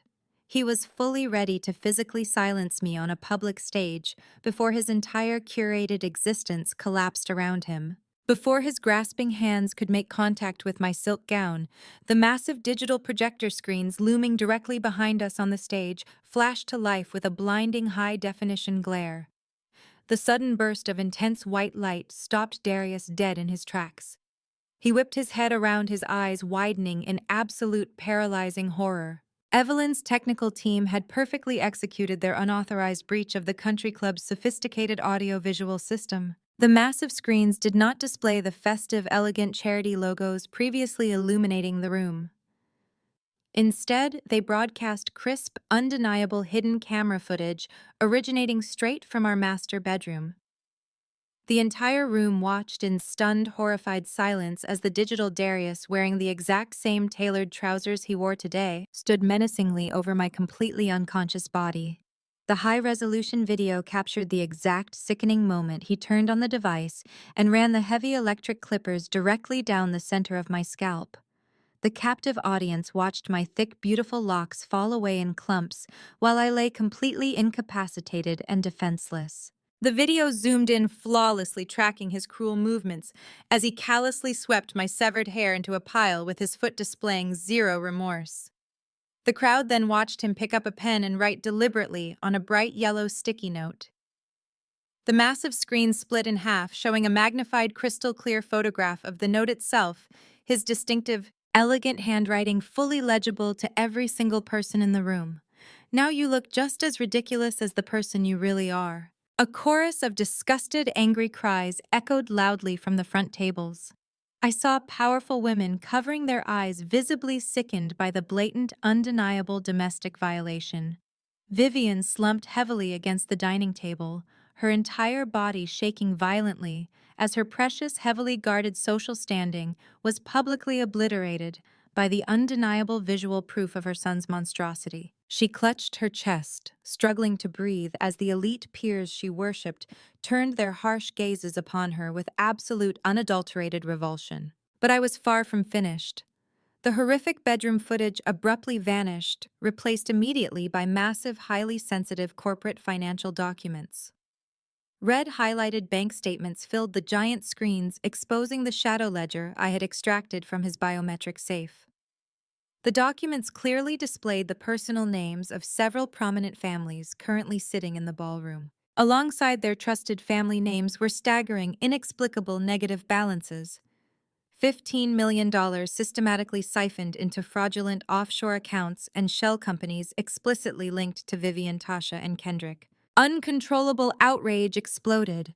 Heavy wooden chairs scraped violently against the floor as furious investors realized their secure retirement funds had been secretly liquidated to buy the designer clothes currently worn by the family sitting at the head table. Shouts of raw anger and disbelief entirely drowned out the soft Christmas music playing in the background. Wealthy patriarchs who had mentored Darius were now standing up and shouting for his immediate arrest, their faces flushed crimson with the sickening realization of their profound financial betrayal. The final fatal blow materialized on the screens before Darius could even attempt to formulate a pathetic lie. A rapid-fire sequence of text message screenshots dominated the visual display. They were the explicit, damning exchanges between Darius and his mistress Rachel, who was currently cowering near the exit doors, desperately trying to escape unnoticed. The messages explicitly laid out their entire sinister conspiracy. The crowd read his exact words, detailing precisely how he would use my forcefully shaved head to secure involuntary psychiatric commitment, lock me in a sterile asylum, and gain full legal conservatorship over my $21 million inheritance. Darius collapsed to his knees, right there on the polished wooden stage. The arrogant, untouchable titan of Buckhead Finance was instantly reduced to a hyperventilating, trembling shell of a man. He clutched his head with both hands, staring wildly at the damning evidence towering massively behind him. Tasha and Kendrick were physically backing away from Vivian, frantically attempting to distance themselves from the nuclear fallout. But the wealthy, furious guests had already surrounded their table, completely blocking any avenue of escape. Their parasitic luxury had finally reached its brutal public expiration date entirely. I stood tall above my kneeling husband, the heavy diamond headpiece catching the harsh glare of the projector screens. The psychological shift from victim to predator was no longer an internal sensation. It was a tangible, undeniable reality manifested in front of the entire city. The trap had sprung with flawless, devastating precision. I looked down at the man who had tried to erase my identity and steal my legacy, feeling nothing but cold, analytical satisfaction. He had arrogantly provided the matches, and I had simply supplied the gasoline to burn his fraudulent kingdom completely to the ground. Section 13, 1,000 words. A piercing, guttural scream shattered the remaining tension in the massive ballroom. Vivian collapsed violently against the crisp white linen of her VIP table, clutching her chest tightly, as if her heart had physically stopped beating. Her pristine social standing, the singular currency she valued above human decency, disintegrated in a matter of seconds. The wealthy socialites she had spent decades desperately trying to impress now looked down at her with undisguised revulsion, actively stepping away to avoid the toxic fallout. Tasha and Kendrick realized the severity of the situation and immediately abandoned Vivian. They scrambled backward, knocking over expensive crystal centerpieces in a frantic, cowardly sprint toward the grand exit doors. They shoved past bewildered guests, desperate to escape the blinding glare of the projector screens. But their cowardly retreat was violently cut short. As they threw their weight against the heavy brass handles, the heavy doors swung inward with terrifying force. A tactical team of federal agents flooded the entryway. The lead FBI agent stepped forward, holding up a badge that glinted coldly under the chandeliers.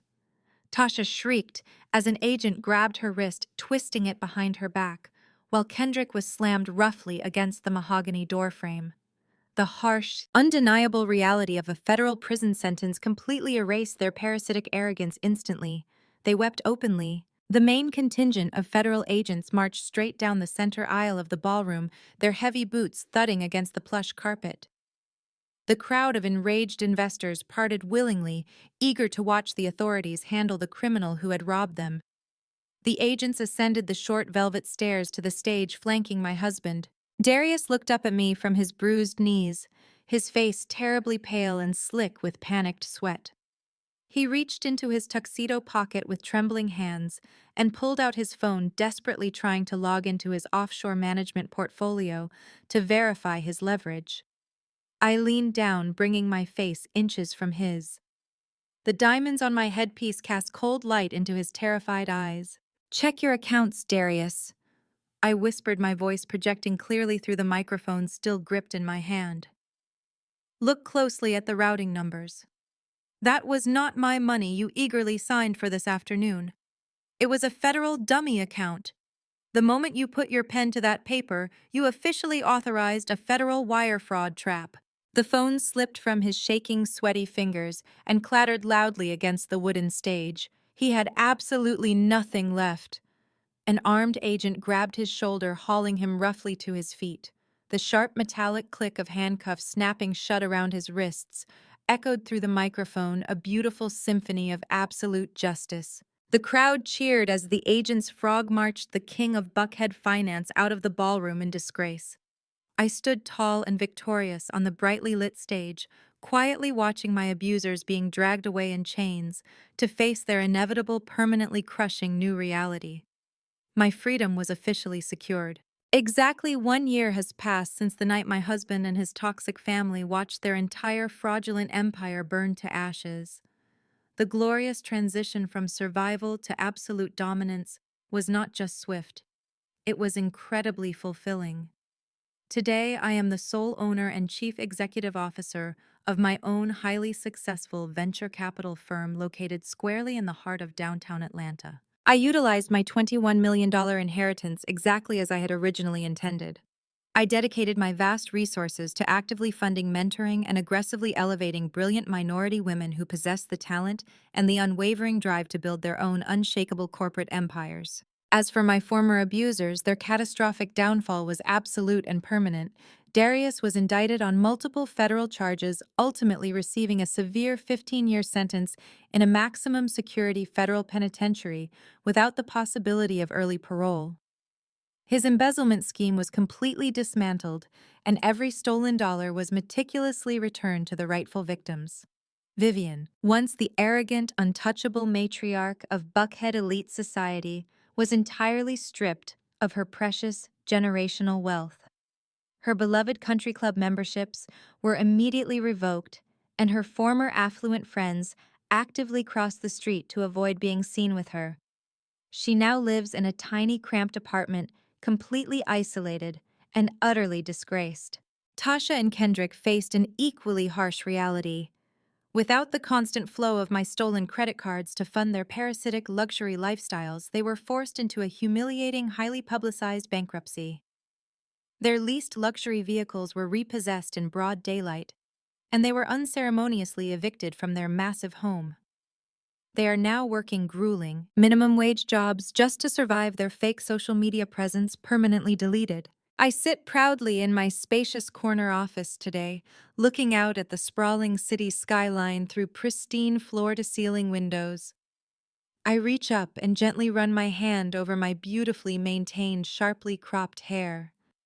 The brutal stubble from last Christmas Eve has grown into a fierce, elegant style that I wear with profound, unapologetic pride. It is a daily, visible reminder of the monumental battle I fought and decisively won. I turn my head to look directly at you right now. They foolishly tried to strip me of my crown to make me bow to them. But they forgot one thing.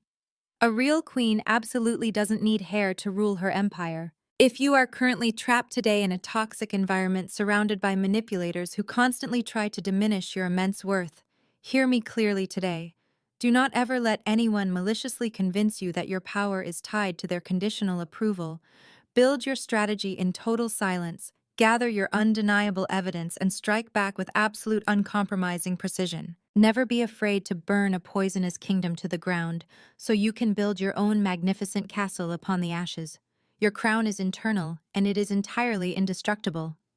Stay brilliant, stay resilient, and always rule your own destiny.